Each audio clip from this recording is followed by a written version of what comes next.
Poverty, famine, a dream of freedom. These things drove scores of people from Ireland to the New World. But I'm not talking about the blights and the desperate masses who flocked to New York, Boston or Chicago. No, the Irish poor I'm talking about today came to our shores over 300 years ago, and the place they found refuge was the misty mountains of Appalachia. This is their story.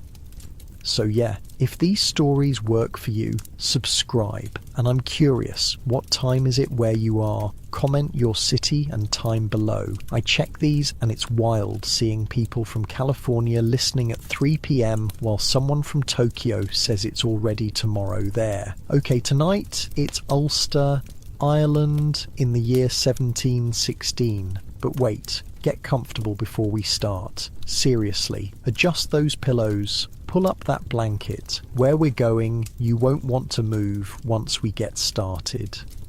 You wake up before dawn because you have to, not because you want to. The straw beneath you has been pressed flat over months of sleeping on it, and every lump in the dirt floor beneath pokes through. Your back aches, always aches.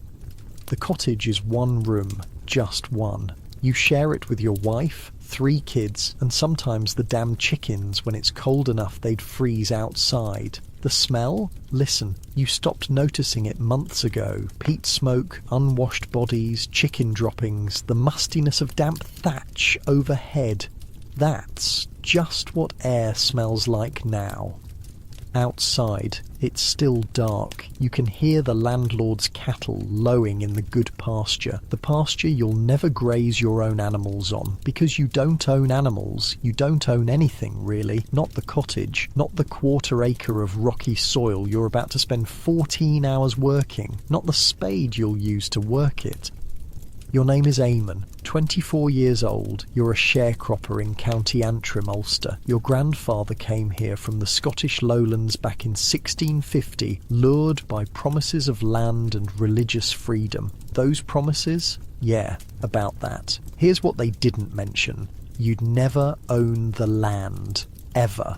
No matter how hard you worked, how many years you poured into this soil, it would always belong to someone else. Some English or Scottish landlord who might visit once a year, might not. You pull on the same shirt you've worn for 3 weeks. It used to be your father's. The knees of your breeches are worn through, patched with fabric that doesn't match. Your shoes. Well, let's call them shoes, more like leather wrapped around your feet and tied with twine. They'll last maybe another month before they fall apart completely. Your wife, Margaret, is already awake. She's always awake before you somehow. The fire in the hearth needs tending, oats need cooking, the baby needs feeding. There's no sleeping in when you're trying not to starve. Breakfast is oats. Again, it's always oats. Porridge if you're lucky, which means you've got enough water to make it not dry. You eat it with your fingers, sopping it up with a piece of yesterday's bread. The bread is hard enough to hurt your teeth. You eat it anyway. Or rent's due next week, Margaret says. She doesn't look at you when she says it. You already know, of course you know, rent is always due, and it just went up. Again, here's the thing about being a sharecropper in Ulster. You work someone else's land, you plant their crops, you harvest their crops. And in exchange, you get to keep maybe 1/4 of what you grow, if the harvest is good, if the weather cooperates, if the landlord doesn't decide he needs more this year. And the rent? The rent keeps climbing. 3 years ago, it was manageable. Brutal, but manageable. Last year, it went up 20%. This year, another 15% on top of that. The landlord's agent, a sweaty man named Crawford, who rides a horse worth more than your entire year's earnings, explained it very clearly. Supply and demand, lad. Lots of folk want land. If you canny pay, there's 10 families who will. So you pay. even when it means eating less, even when it means your kids go hungry some nights. You pay because the alternative is being thrown off the land entirely. And then where would you go? Wait, it gets better. No, actually it gets worse. Way worse. You're Presbyterian. Your family has been Presbyterian since before they came to Ulster. You believe in hard work, plain worship, direct relationship with God, no fancy rituals, no bishops telling you how to pray.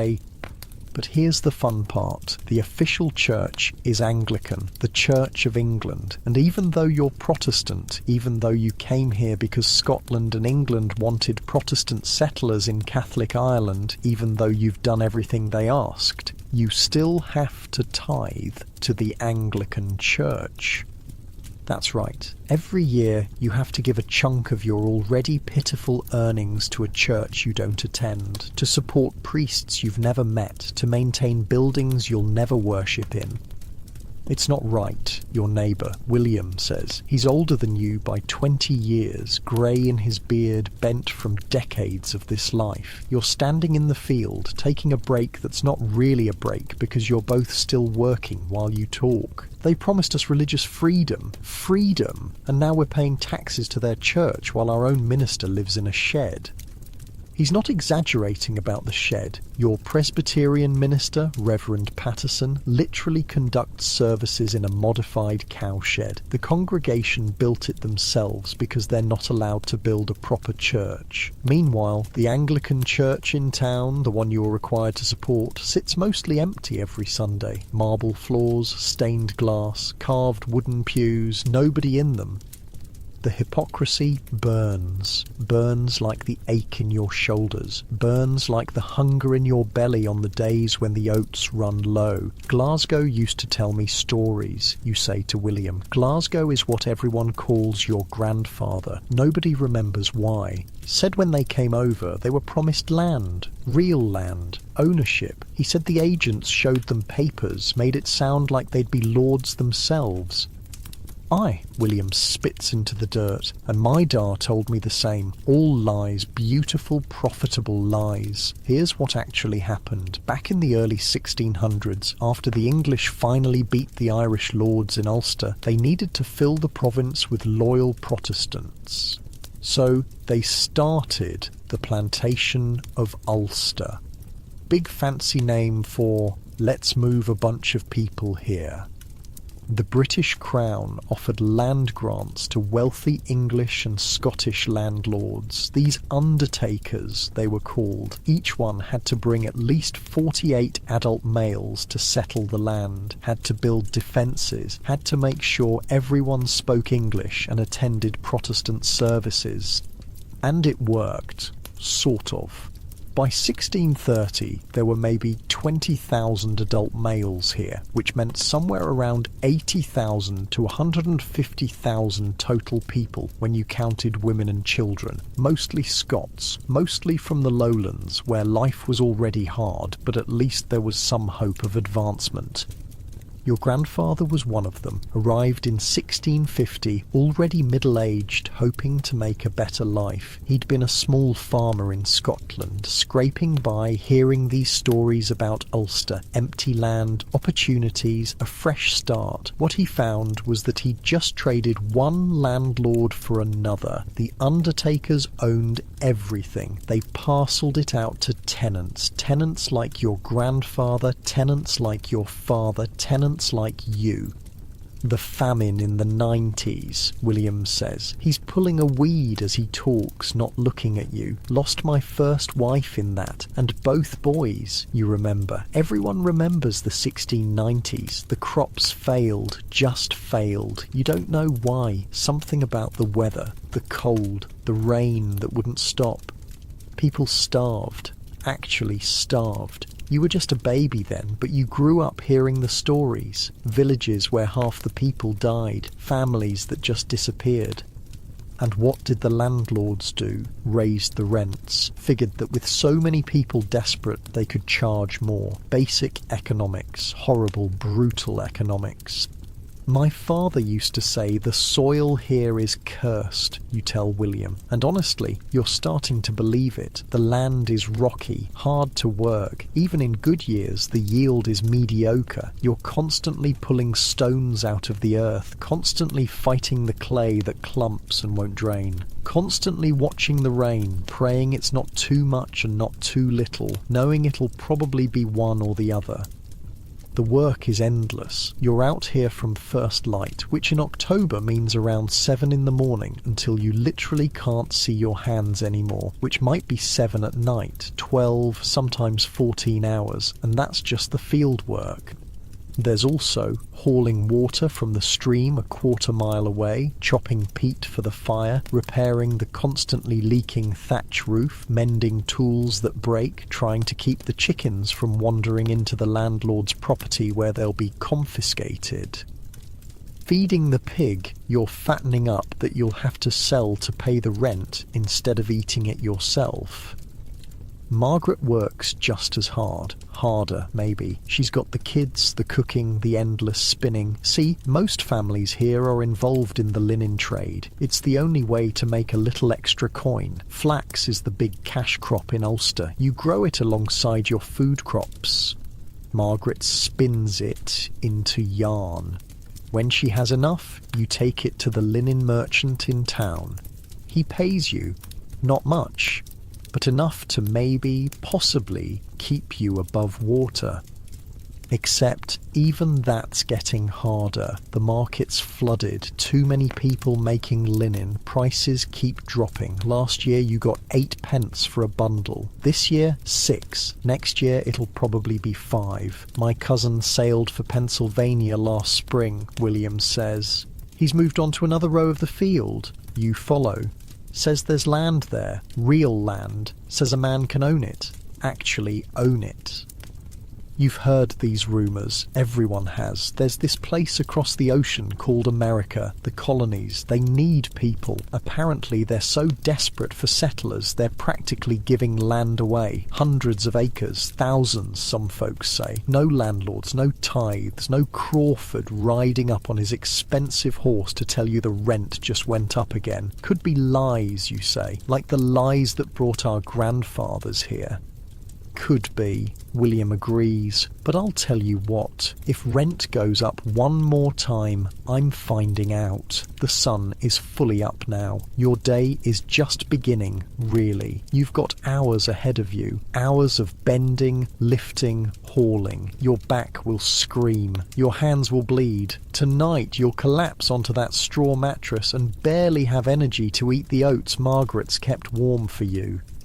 And tomorrow you'll do it again, and the day after that, and the day after that. Because what choice do you have? But here's the thing. Here's what William doesn't know yet, what you don't know yet. Change is coming, the kind that can't be stopped. Because 3 years from now, in 1719, you won't be here anymore. Neither will William, neither will half the families in this valley. You'll be on a ship, a small, cramped, miserable ship sailing west across the Atlantic. Some of you will die on that journey, but some of you will make it.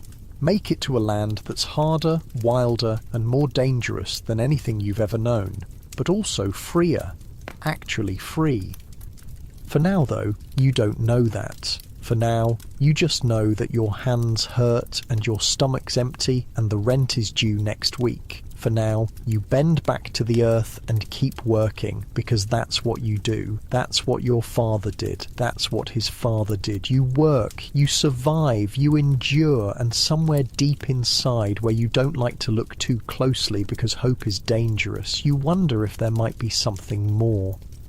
Midday comes. Margaret brings you water in a wooden bucket. The kids trail behind her, the 2 older ones anyway. Little James and Annie. They're barefoot even though it's October. Their shoes wore out in August. You told Margaret you'd make them new ones. You haven't had time.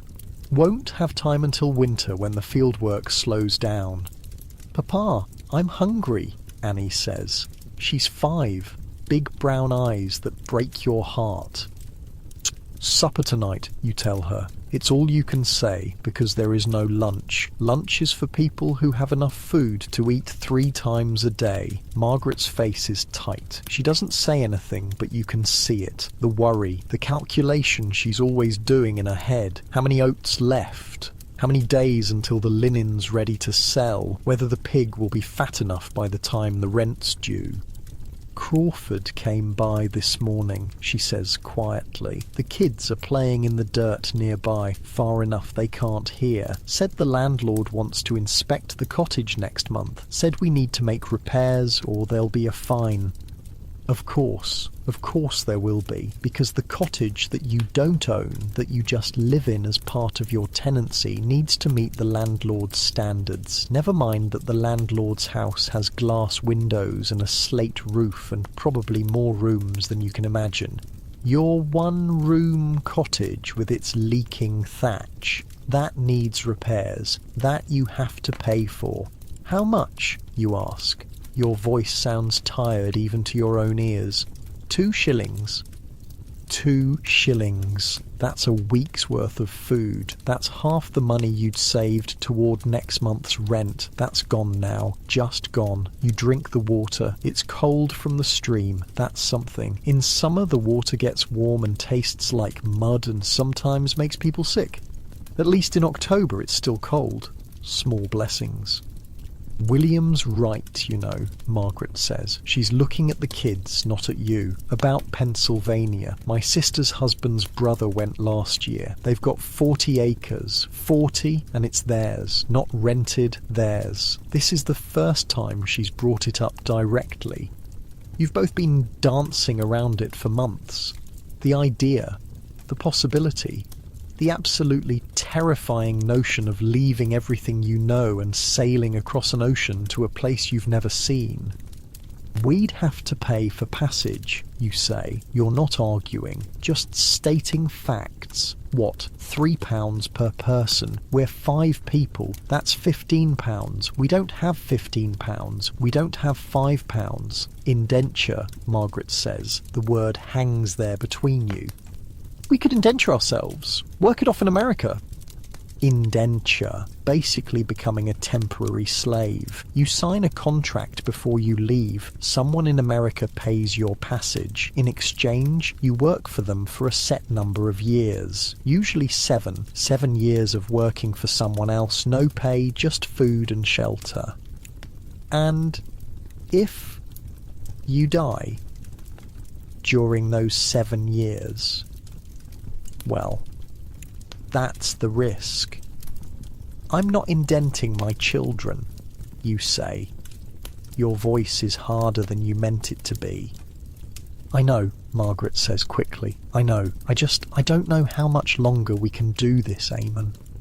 You don't either. That's the truth you don't want to say out loud. Every year it gets harder. Every year the rent goes up and the prices for what you sell go down and the gap between what you need and what you have gets wider. You're 24 years old and you're already breaking.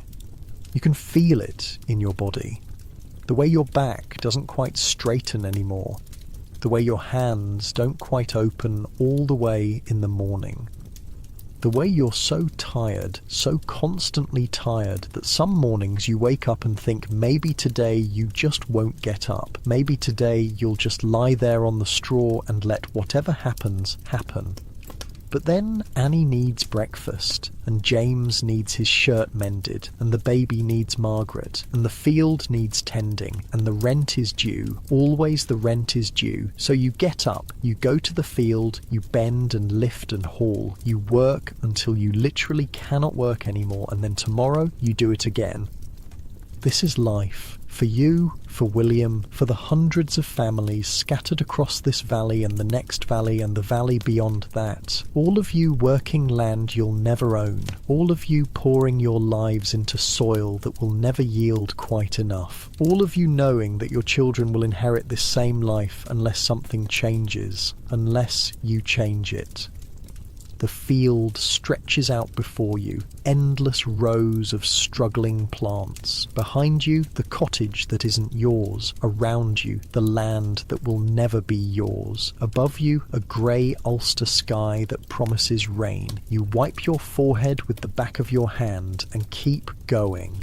Not because you're strong, not because you're noble, but because stopping means starving. And you're not ready to starve. Not yet.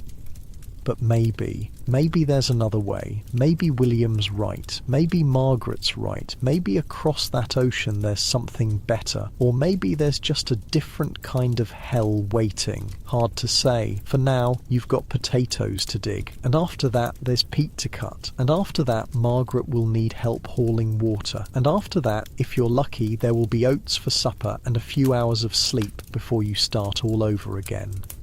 This is October 1716. You don't know it yet, but in 2 years, everything will change. In 2 years, you'll be standing on a dock in Lorne, watching a ship called the William and Elizabeth being loaded with cargo and people. People just like you. People who've had enough. People who've decided that anything at all is better than one more year of this. But that's 2 years away. Right now, you've just got today. Just this field, just these potatoes, just the ache in your back and the hunger in your belly and the impossible hope buried deep in your chest that maybe, somehow, life doesn't have to be like this forever. The final straw comes in March of 1718.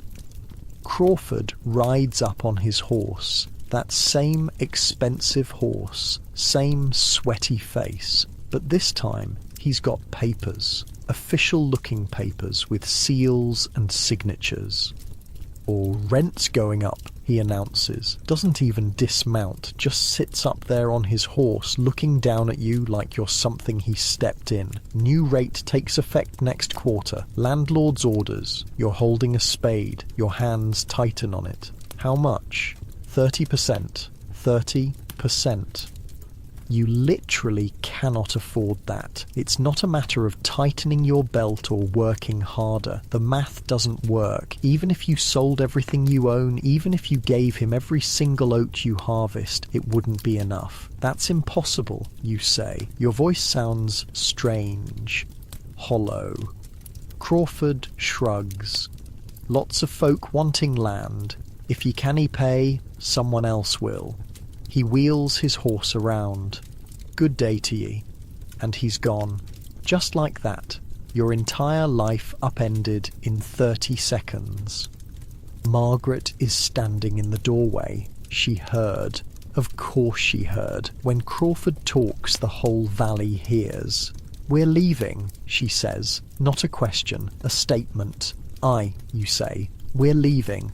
Within a week, half the valley has made the same decision. There's going to be a ship, the William and Elizabeth, sailing from Larne in July, going to Boston. The cost is £5 per adult, 3 for children.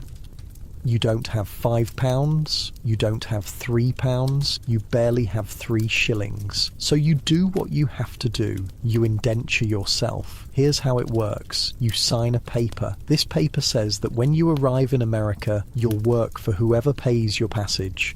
7 years, maybe 5 if you're lucky. You'll get food and shelter. That's it. No wages. No freedom to leave. Just work. The alternative is staying here and starving. So really, it's not much of a choice. William's coming too, and his wife, and the McDowell family from the next farm over, and the Hendersons and the Campbells. There's going to be maybe 70, 80 people from your area alone on this ship, all of you running from the same thing, all of you hoping for the same thing. You sell the pig, get £2 for it. Should have gotten 3, but the buyer knows you're desperate. Desperate people don't negotiate well. You sell Margaret's spinning wheel, her grandmother's spinning wheel. She cries when it goes, doesn't make a sound, just stands there with tears running down her face while some merchant loads it onto his cart. You sell your spade, your father's spade, the only thing of his you still had. By the time you've sold everything that isn't nailed down, you've got enough for passage for yourself and Margaret. The kids go as part of your indenture. Whoever buys your contract gets a whole family of workers. What a deal. The walk to Larne takes 3 days. You, Margaret, the 3 kids. Everything you own is in 2 cloth bags. That's it. Your entire life. 2 bags. Annie's shoes finally fell apart on day 2. You carry her the rest of the way. She's not heavy. That's the problem. She should be heavier. None of you should be this light. July in Lorne is chaos. The docks are packed, not just with people from your valley, but from everywhere. Hundreds of families. Maybe 1,000 people all trying to get on ships, all trying to get anywhere that isn't here. The William and Elizabeth is smaller than you expected, way smaller. It's maybe 60 feet long. You count the people waiting to board. 200, easy. 200 people are supposed to fit on this thing. That's not possible, Margaret says. She's holding the baby. Little John. He's 8 months old. Too young for this. Way too young. It's possible, William says. He's standing next to you. It's just going to be miserable. He's not wrong. The ship's captain is a man named Wilson. Thin face, hard eyes. He's done this run a dozen times. You can tell he's already tired of all of you, and you haven't even left yet. Below deck, he barks. Families to the left, single men to the right. You get 4 feet of space. That's it. 4 feet. Make it work. 4 feet. For a family of 5. Below deck is dark, really dark. There's maybe 2 small hatches that let in light for 200 people. The ceiling is so low you can't stand up straight. You're bent over, shuffling along, trying to find your 4 feet of space. The smell hits you immediately. Tar, bilge water, human waste. And this is before the voyage even starts, before 200 people have been crammed down here for 6 weeks. Your space is against the hull. The wooden planks are rough, unfinished. There's no mattress, no straw, just wood. This is where you'll sleep, where Margaret will sleep, where the kids will sleep for 6 to 8 weeks. James looks up at you. He's 7, old enough to understand. Papa? It's an adventure, you tell him. You're lying. You're both aware you're lying. The ship doesn't leave for 2 more days. Those 2 days are practice for hell. 200 people crammed below deck while they load cargo, barrels of water, sacks of oats, salted fish, rope, tar, everything stacked and packed and wedged into every available space. You're not allowed above deck, except for 1 hour a day. 1 hour. And only when the weather's good. The rest of the time you're down here in the dark with 200 other desperate people. The kids are already crying. Not just your kids, all the kids, babies screaming, toddlers wailing, parents trying to soothe them with nothing to offer but empty promises. Margaret clutches baby John to her chest. "We can still leave," she whispers. "We could go back." "Back to what?" you ask. And she doesn't answer, because there is no answer. Finally, on July 29th, 1718, the William and Elizabeth leaves port. You're allowed on deck for the departure. Everyone is. 200 people crowded onto a deck that should hold maybe 50. You watch Ulster disappear behind you. The green hills, the grey sky, everything you've ever known getting smaller and smaller until it's just a dark line on the horizon. And then it's gone. You're on the open ocean now, nothing but water in every direction. The ship feels impossibly small, like a toy, like something a child made and set floating in a puddle. How is this supposed to get you across an entire ocean? "Below deck," Captain Wilson shouts. "Everyone below." Back into the darkness. Back into the smell. Back into your 4 feet of space. The first week is the worst. Or maybe you just think it's the worst because you don't know yet how bad it's going to get. Seasickness hits everyone. The ship rolls and pitches. Your stomach lurches. You throw up. Everyone throws up. There's not enough buckets, not enough anything. The smell becomes indescribable. The water rations start immediately. Each person gets about a pint a day. A pint. That's it. And it's not even clean water. It's got vinegar mixed in to keep it from going completely foul. Tastes like someone pissed in it. You drink it anyway because the alternative is dying of thirst. Food is oats. Surprise. You left Ulster to escape oats, and here you are eating oats on a boat, except these oats are worse. They're dry, hard. You have to soak them in your water ration to make them soft enough to chew. The kids hate them. You hate them. Everyone hates them. Twice a week, you get salt fish. It's so salty it makes your tongue hurt. But it's protein. It's something. I heard someone died last night, William says. It's week 2. You're on deck for your 1 hour of air. The sun feels like a miracle. Who? Don't know. One of the families from Armagh. Baby, I think. Your blood goes cold. You look at Margaret. She's holding John. He's been fussy. Won't eat. Won't sleep. Just cries and cries. It's probably nothing. You tell her. It's not nothing. By week 3, 5 people have died. 2 babies, an old man, a woman who was pregnant, a young boy who got some kind of fever that burned him up in 2 days. They wrap the bodies in cloth and slide them over the side. The captain says a few words, mostly just, "May God have mercy on their souls." And then, splash, gone. Buried at sea, which is just a nice way of saying drowned and eaten by whatever lives down there in the dark. John gets worse. He's burning up with fever. His little face is red and his breathing sounds wrong, wet, rattling. "We need a doctor," Margaret says. She's been saying it for days. "There is no doctor," you tell her. Again, there's no doctor. There's barely a captain. There's just 200 people crammed in a floating box hoping they don't die before they reach land. You try everything. Wet cloths on his forehead, keeping him in the shade, giving him extra water from your own ration, which means you're getting less, which means you're always thirsty. Always. On day 23 of the voyage, John dies. He just stops breathing. 1 minute he's there struggling, fighting, the next minute he's not. Margaret doesn't scream, doesn't cry, she just holds him, rocks him, like he's sleeping, like any minute he'll wake up. "Margaret," you say. Your voice cracks. "Love, we have to." "No, we have to."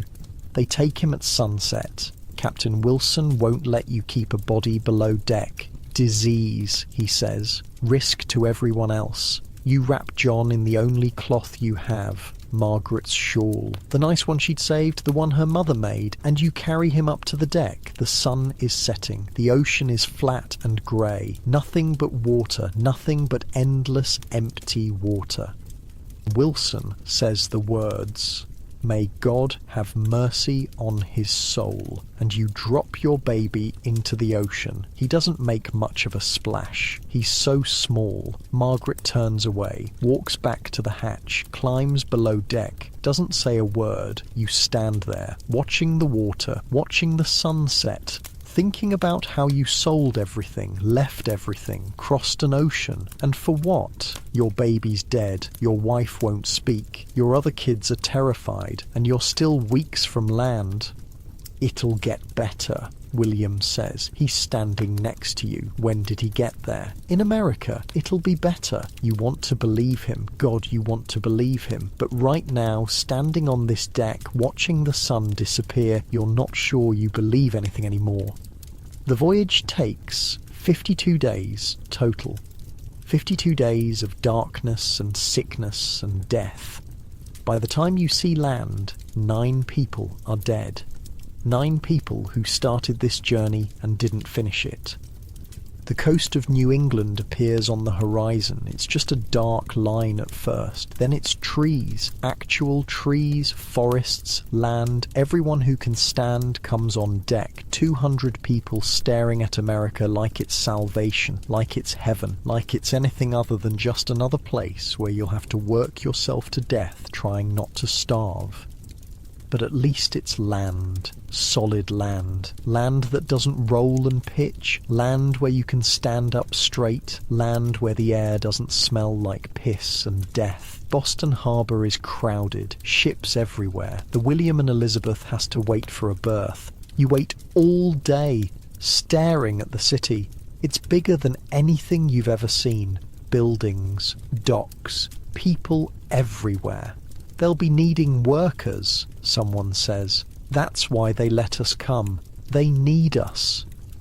Maybe, or maybe they just need bodies to fill space, bodies to work land, bodies to do the jobs nobody else wants. Hard to say. Either way, you're here now. You made it. You survived. Most of you anyway. Margaret still hasn't spoken, not since John died. She holds Annie and James close, won't let them out of her sight. You don't push. What is there to say? The gangplank goes down. Captain Wilson stands at the top. "Welcome to the new world," he says. He doesn't sound like he means it. God help you all. And one by one you file off the ship, off the floating prison, off the thing that brought you here and took so much from you. Your legs don't work right. The ground feels like it's still moving. Everyone's stumbling around like drunks. The dock is chaos, people shouting, merchants, ship captains, and others, men in fine clothes, looking at you like you're livestock, because that's what you are now, livestock. You sold yourself, now someone's going to buy you. There's a system to this, you realise. The well-dressed men, they're plantation owners, farm owners, business owners. They're here looking for workers, cheap workers, free workers, basically. People who'll work for years for nothing but food and shelter. Some of them are decent, probably, treat their indentured servants fairly, give them good food, reasonable work hours, keep their promises about the 7 years. Others, not so much. You hear stories while you're waiting, whispered stories from people who've been here before, who are heading back to Ireland after their indenture was up. Stories about masters who work you 18 hours a day, masters who beat you if you complain, masters who extend your contract on any excuse, broke a tool, that's another year, got sick and couldn't work for a week, that's another 6 months. The legal system protects the masters, not you. Remember that. A man approaches, well-dressed, clean. He looks at you, at Margaret, at the kids. "You're indentured?" he asks. Voice is neutral, not kind, not cruel, just business. "Aye." "How many years?" "7. He nods, looks you up and down, checking your teeth like you're a horse, looking at your hands, your shoulders, seeing if you're worth the investment. "You look strong enough. Can you work land?" "I'm a farmer." "Were a farmer," he corrects. "Now you're mine for 7 years. Can you read?" The question surprises you. "No, sir." He seems pleased by this. Illiterate servants are easier to control, probably. Can't read their own contracts. Can't argue about what the papers say. "Your wife?" He's looking at Margaret now. She's holding Annie and James, one in each arm. Won't look at him. "She can spin," you say. "Linen. Good at it." "Children old enough to work?" Your stomach turns. James is 7. Annie is 5. They're babies. But here, now, they're potential labour. "They can do light work," you hear yourself say, hating yourself for it. The man pulls out papers, a quill. "Here's the arrangement, 7 years service. I pay your passage, all 5 of you. That's £16, I'm out. You work my land in Virginia. I provide food, shelter, basic clothing. You get Sundays off for church. At the end of 7 years, you get your freedom and 50 acres of land. That's the law. I follow the law." 50 acres. In 7 years, you could own 50 acres. That's more land than you could have dreamed of in Ulster. Sign here. You take the quill. Your hand is shaking. This is it. This is the moment. 7 years of your life signed away. But 7 years with an end. 7 years that lead to something. The signature is just an X. You can't write your name, so you make your mark. Good, the man says, doesn't smile, just rolls up the papers. Name's Caldwell, Robert Caldwell. My farm's in the Shenandoah Valley. You know where that is? No, sir. Virginia, west of the main settlements. Frontier country. We leave tomorrow. Wagon train heading south. Be ready at dawn. He hands you a token. Copper disc with his name stamped on it. Show this to the wagon master. He'll know you're mine. And he walks away. Just like that, you've been purchased, owned, you and your whole family. Margaret finally looks at you. Her eyes are empty. 50 acres, you say, trying to make it sound hopeful. In 7 years. In 7 years, she repeats, flat, hollow. If we survive 7 years, William comes over. His face is grim. I got bought too. Man named Peterson, farm in Pennsylvania, leaving in 3 days. So you're splitting up. You and William, after everything, after leaving Ulster together, after crossing the ocean together, after surviving everything, now you're going different directions. Pennsylvania's supposed to be good land, you say. Aye, and Virginia's supposed to be beautiful. He tries to smile, doesn't quite manage it. Maybe after 7 years, we'll both be landowners. Maybe we'll be neighbours again. Maybe. You both know it's not likely. 7 years is a long time. People die, things change. The odds of both of you surviving your indentures, getting your 50 acres, somehow finding each other again in this massive wilderness, not good. But at least you're here. At least you made it. At least you're alive.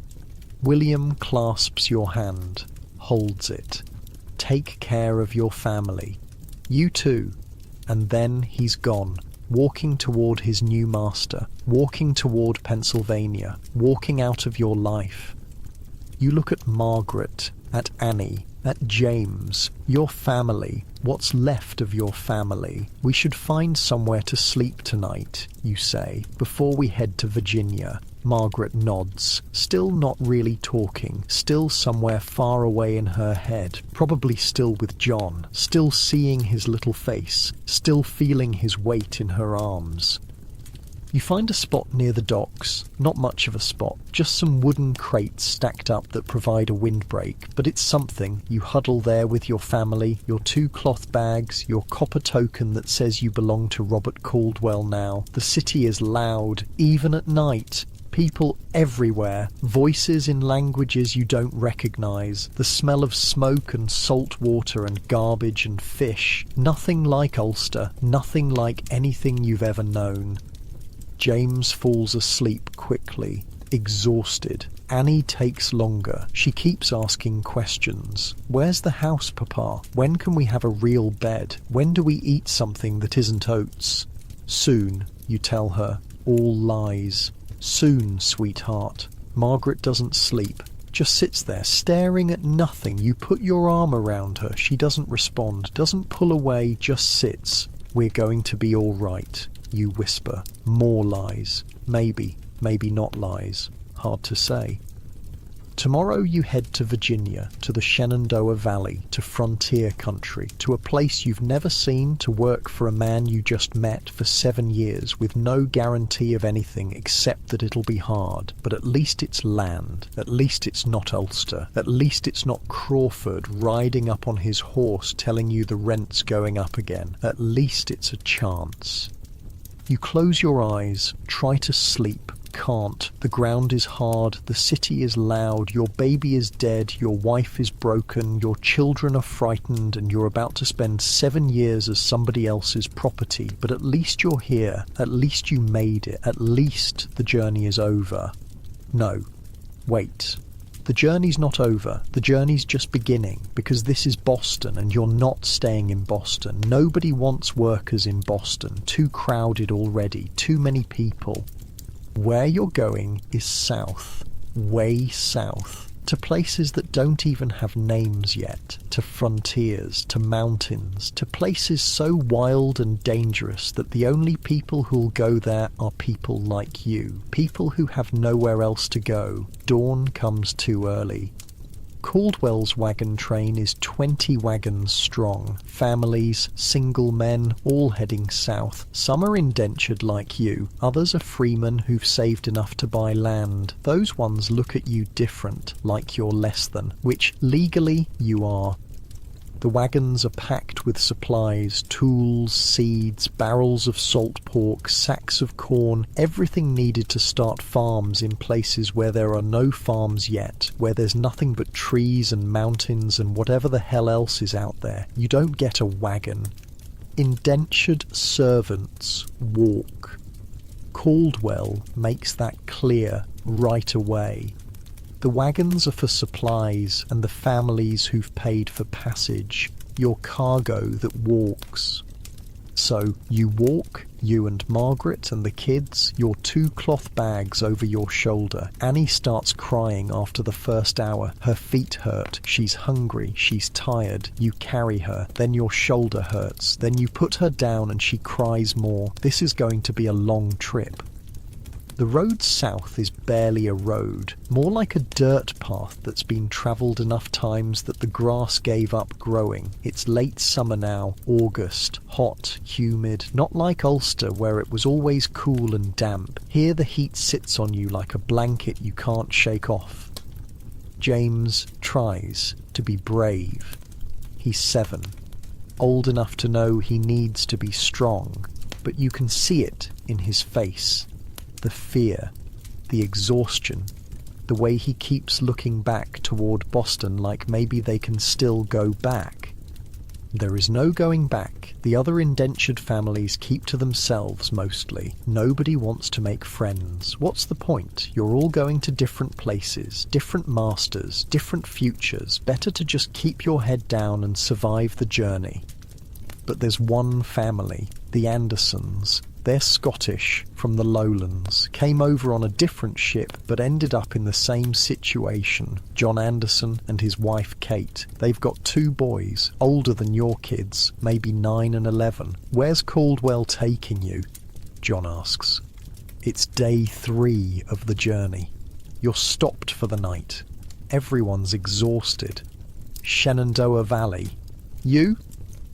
Same. We're all going to the same place, looks like. Valley's opening up. They need workers to clear land. Clear land. That means trees. Endless trees. Bigger than anything you've ever seen. You've caught glimpses of the forests you're passing through. Trees that would take 5 men holding hands to circle. Trees that stretch up so high you can't see the tops, and you're supposed to cut them down with axes, while also planting crops and building shelters and somehow not starving or dying. Fun times ahead. You ever done this kind of work? You ask John. Farming? I? This? He gestures at the wilderness around you. No, nobody has. That's why they need us. Free men won't come out here. Too dangerous. Too hard. But people like us? We don't have a choice. He's right. The free settlers, the ones with money, they're staying closer to the coast, where there are towns, where there's protection, where you can get help if things go wrong. The frontier, that's for desperate people, people who are willing to risk everything because they've already lost everything. The journey takes 3 weeks, 3 weeks of walking through heat and dust and occasionally rain that turns the path into mud. 3 weeks of eating whatever the wagon train provides, which is mostly corn mush and sometimes salt pork if you're lucky. Annie gets sick around day 10. Fever. You're terrified it's what killed John, but it breaks after 2 days. She's weak, but she lives. Small blessings. Margaret still isn't talking much. She walks, she tends the kids, she does what needs doing, but she's somewhere else. Somewhere you can't reach. You try once. We're going to be all right, you tell her. It's night. The kids are asleep. You're lying on the ground, staring up at stars you don't recognize. She doesn't respond, just closes her eyes. You don't try again. The Shenandoah Valley is beautiful, you'll give it that. Mountains on both sides, a river running through it, trees everywhere. The soil looks dark and rich, not like the rocky clay of Ulster. This is real soil, soil that might actually grow things.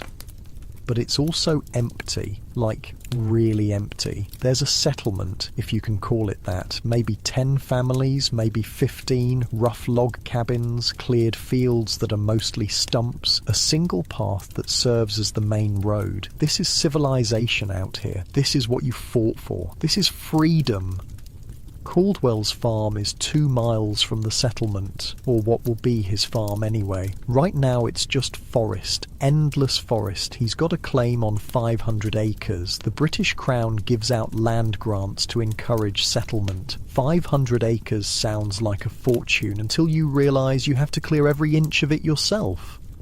There's a cabin, one cabin, about 20 feet by 20 feet, log walls, dirt floor, a hole in the roof for smoke. This is where you'll live. You and the Andersons and 2 other indentured families, 12 people total in a space the size of your cottage in Ulster. Get settled, Caldwell says. He's not staying here. He's staying in the settlement in an actual house. Start clearing tomorrow. I want 20 acres ready for planting by spring. 20 acres. That's roughly 800,000 square feet of forest that needs to be cut down, roots pulled up, stumps removed, soil turned and made ready for crops in 6 months with hand tools. That's not possible, John Anderson says. He's standing next to you, staring at the trees. It's possible, you say. It's just going to kill us. That first night in the cabin is rough. 12 people in one room. No beds, just the floor, no blankets beyond what people brought, no furniture, no nothing. The kids huddle together for warmth. The adults do the same. You can hear people crying, quiet crying, the kind where you're trying not to let anyone else hear, but everyone hears anyway. This is what you traded Ulster for. This is the promise of the new world. This is freedom. Dawn comes and Caldwell's overseer shows up. His name is Briggs. Hard face, harder eyes. He's a free man who works for Caldwell managing the indentured servants. Basically, he makes sure you're working hard enough and not trying to run away. Tools are in the wagon, Briggs says. Axes, saws, spades. You break a tool that's added to your contract. You lose a tool that's added to your contract. You understand? Everyone nods. Good. Start with the trees closest to the cabin. Work your way out. I want to see progress every day. Every day. And that's it. That's your introduction to frontier life. Here's some axes. Start cutting. The trees are massive, way bigger than anything in Ireland. An oak back home might be 2 feet across. Here, 4 feet, 5 feet. Some of them are 6 feet across. Solid wood, ancient wood, and you're supposed to cut them down with an axe. John Anderson takes the first swing. The axe bounces off, barely makes a dent. Hell, he mutters. It takes 3 men a full day to bring down one large tree. One tree. And once it's down, you've got to cut it into manageable pieces. Then you've got to move those pieces. And the stump stays. You can't pull a stump that size, not without oxen or horses, which you don't have. So you work around it. This is going to take years, not months. Years. But you don't have years. You have until spring. So you work. 14 hours a day, 6 days a week. Sundays you're supposed to rest, go to church, except there's no church, there's no anywhere. So Sunday becomes the day you repair tools and tend your own small garden plot that Briggs lets you keep for vegetables. The work destroys your body. Your hands blister. The blisters pop. They blister again. Eventually they callus so thick you can barely bend your fingers. Your shoulders ache constantly. Your back seizes up. You're 24 years old and you move like you're 50. But you're not the only one suffering. Margaret works too. The women work. Not cutting trees, but cooking, preserving food, tending gardens, hauling water, making clothes, doing every other job that keeps people alive. Annie and James help where they can, carrying small branches, fetching water, stirring pots. They're too young for this, way too young, but childhood is a luxury nobody can afford out here. September turns to October. The leaves change colour, red and gold and orange. It's beautiful in a way that makes you angry. How can it be beautiful when everything hurts? How can nature be putting on a show when you're dying by inches?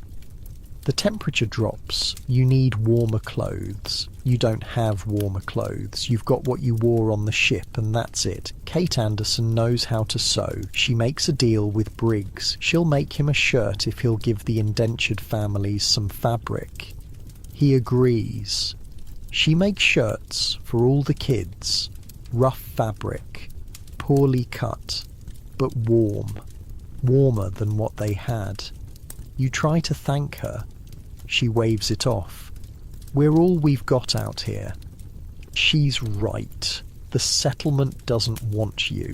You went there once, to the trading post, tried to buy some supplies with the few coins you'd saved. The owner looked at you like you were dirt. You're indentured?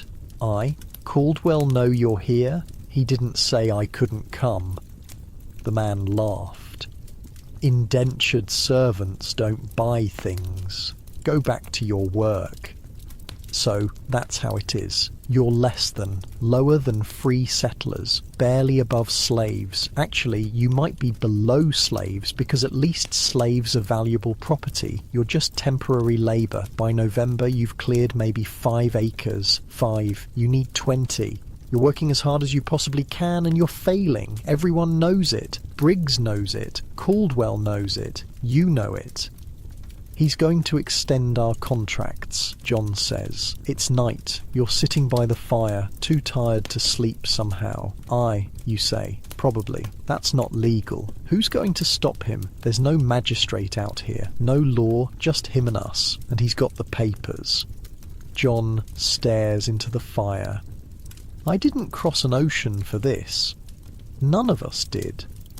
But here you are anyway, because turning back isn't an option. Running away isn't an option. Briggs made that clear the first week. You run, we hunt you, we find you, we add 3 years to your contract. We don't find you, well, the wilderness gets you anyway.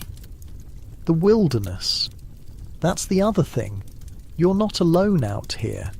There are animals, bears, wolves, elk, and according to Briggs, there are also natives, Cherokee, Shawnee, other tribes whose names you don't know.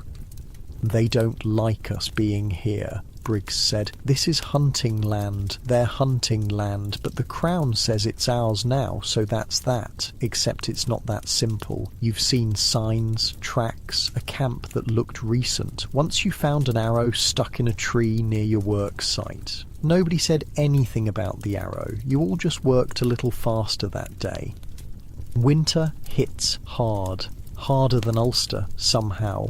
It's different here. The cold is sharper, cuts through your clothes, and there's snow, real snow. Not the dusting you'd get in Ireland. This is feet of snow, piles of it. The cabin is freezing. You've got 1 fireplace and 12 people, and not enough wood because you've been too busy clearing land to stockpile firewood. You burn green wood. It smokes, fills the cabin with smoke. Everyone's coughing all the time. James gets sick, really sick, lung sickness. The coughing sounds wet, sounds like John did on the ship. Margaret finally speaks. Not again, she says. First words in months. I'm not losing another child. She stays with James day and night. keeps him warm, forces him to drink water, feeds him broth when he can keep it down. She wills him to live through sheer stubbornness, and somehow he pulls through. The fever breaks, the cough eases. He's weak as a kitten, but he's alive. Margaret cries, actually cries. First time since John died. She holds James and cries, and you hold both of them, and for the first time in months you feel something other than exhaustion. Maybe you can survive this. Maybe. Christmas comes. Nobody celebrates. There's nothing to celebrate with. No special food, no gifts, no church service. Just another day of being cold and hungry and tired. But Kate Anderson makes a stew, uses some of the precious salt pork, adds wild onions she'd gathered in the fall, makes enough for everyone. And for one meal, one single meal, you're all sitting together eating something that actually tastes good. To surviving, John says, raises his wooden cup of water like it's wine. To surviving, everyone echoes. It's not much, but it's something. Out here, something is everything. January is brutal, February is worse, the food runs low, the corn is gone, the salt pork is gone, you're eating roots, wild plants, anything Kate or the other women say is safe to eat. You lose weight, everyone loses weight. Annie's little face gets thin, her eyes look too big. James can't work anymore, doesn't have the strength. You're down to one meal a day, sometimes less. Your stomach hurts all the time. Hunger isn't just discomfort, it's pain, physical pain that never stops. Spring's coming, you tell the kids, lying again, always lying. Spring's coming, and we'll plant crops and things will get better. Annie looks at you with those two big eyes. You promise, Papa? I promise. You're lying. You have no idea if things will get better. You have no idea if you'll even see spring. But what else can you say? March brings rain. The snow melts. The cabin leaks. Everything's wet. Everything's mouldy. But the temperature rises. You can work without your hands going numb. That's progress. Caldwell shows up in April, first time all winter. He looks at the cleared land, 5 acres. Maybe 6, if you're generous. This is all. His voice is cold, flat. Sir, the winter was hard. John starts to explain. I don't care about the winter. I said 20 acres by spring. This is 6. We did our best. Your best isn't good enough. Caldwell pulls out papers. Your contract. This says 7 years, but you failed to meet your obligations, so I'm adding 2 years. Each 2 years. Just like that. 7 became 9. 9 years of this. That's not legal, John says. His voice is shaking. You can't just add time. I can, and I did. You want to argue? Go ahead. Nearest magistrate is in Winchester, 60 miles east, and he happens to be my cousin. Good luck with that.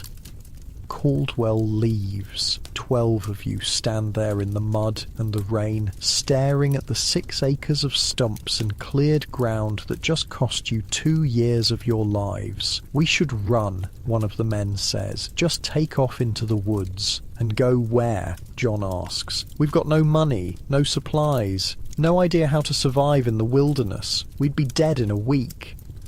He's right. You're trapped, not by chains, not by walls, but by circumstance, by lack of options, by the simple fact that this is still better than dying. So you don't run, you go back to work, because that's what you do. That's all you can do. You survive, you endure. You keep going, because stopping means dying, and you're not ready to die.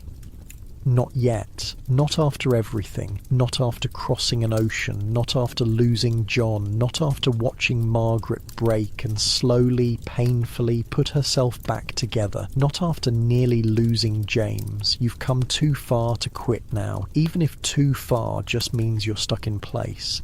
Even if freedom is still 9 years away. Even if you're not sure you'll survive 9 years. You've got no choice but to try.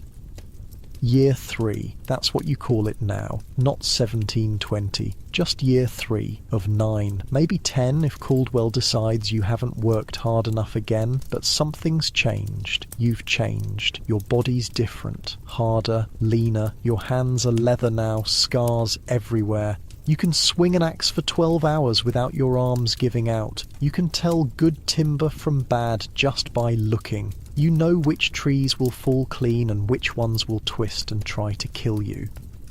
You're not a farmer anymore. You're something else. Something tougher. The settlement's grown. There's maybe 30 families now. A proper trading post. A blacksmith. Even a preacher who comes through once a month. It's still rough, still dangerous, but it's less like you're gonna die any second.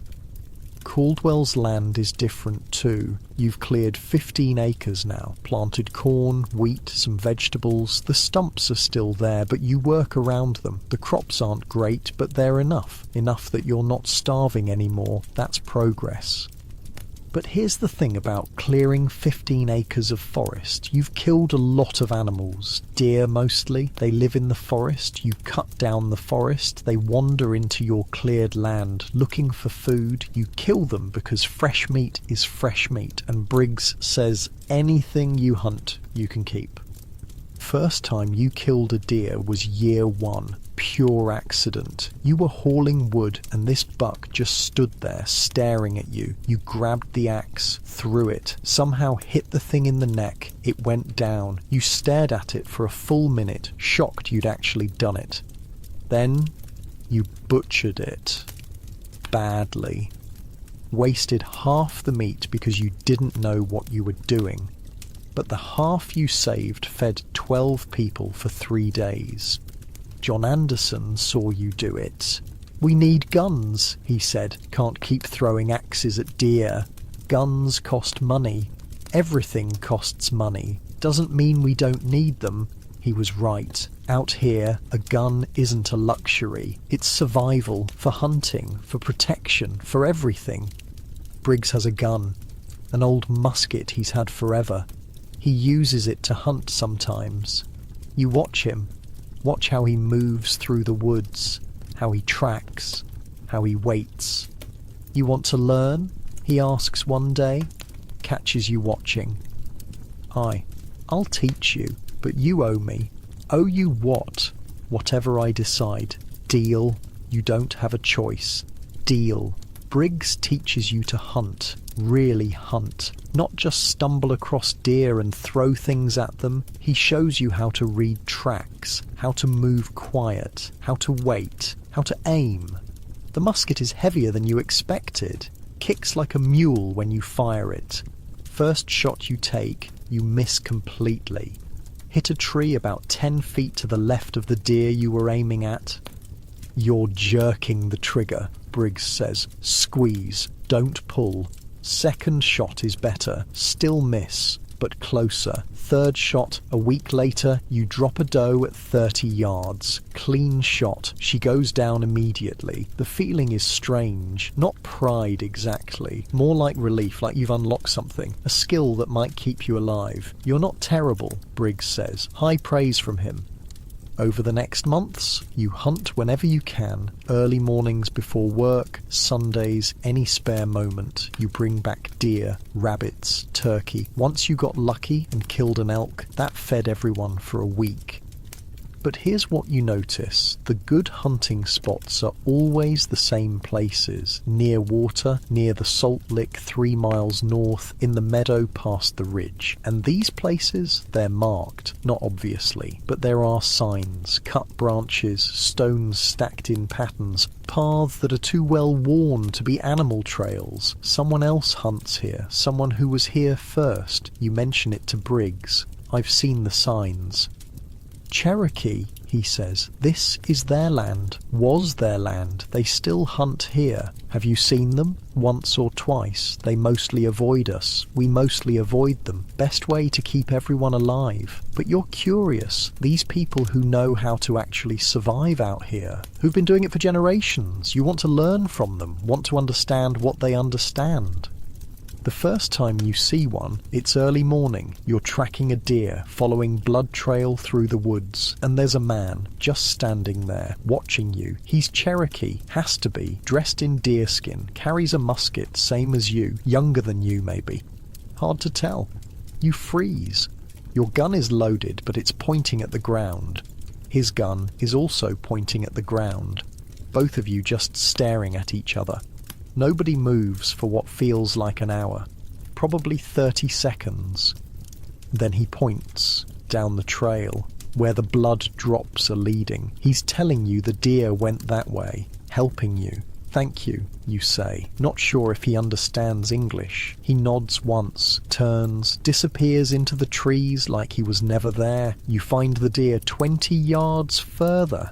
It's dead, still warm. You feel dress it quick, constantly looking around, expecting something. You don't know what, but nothing happens. You carry the deer back to camp. Tell John what you saw. You're lucky he didn't kill you, John says. He could have, didn't.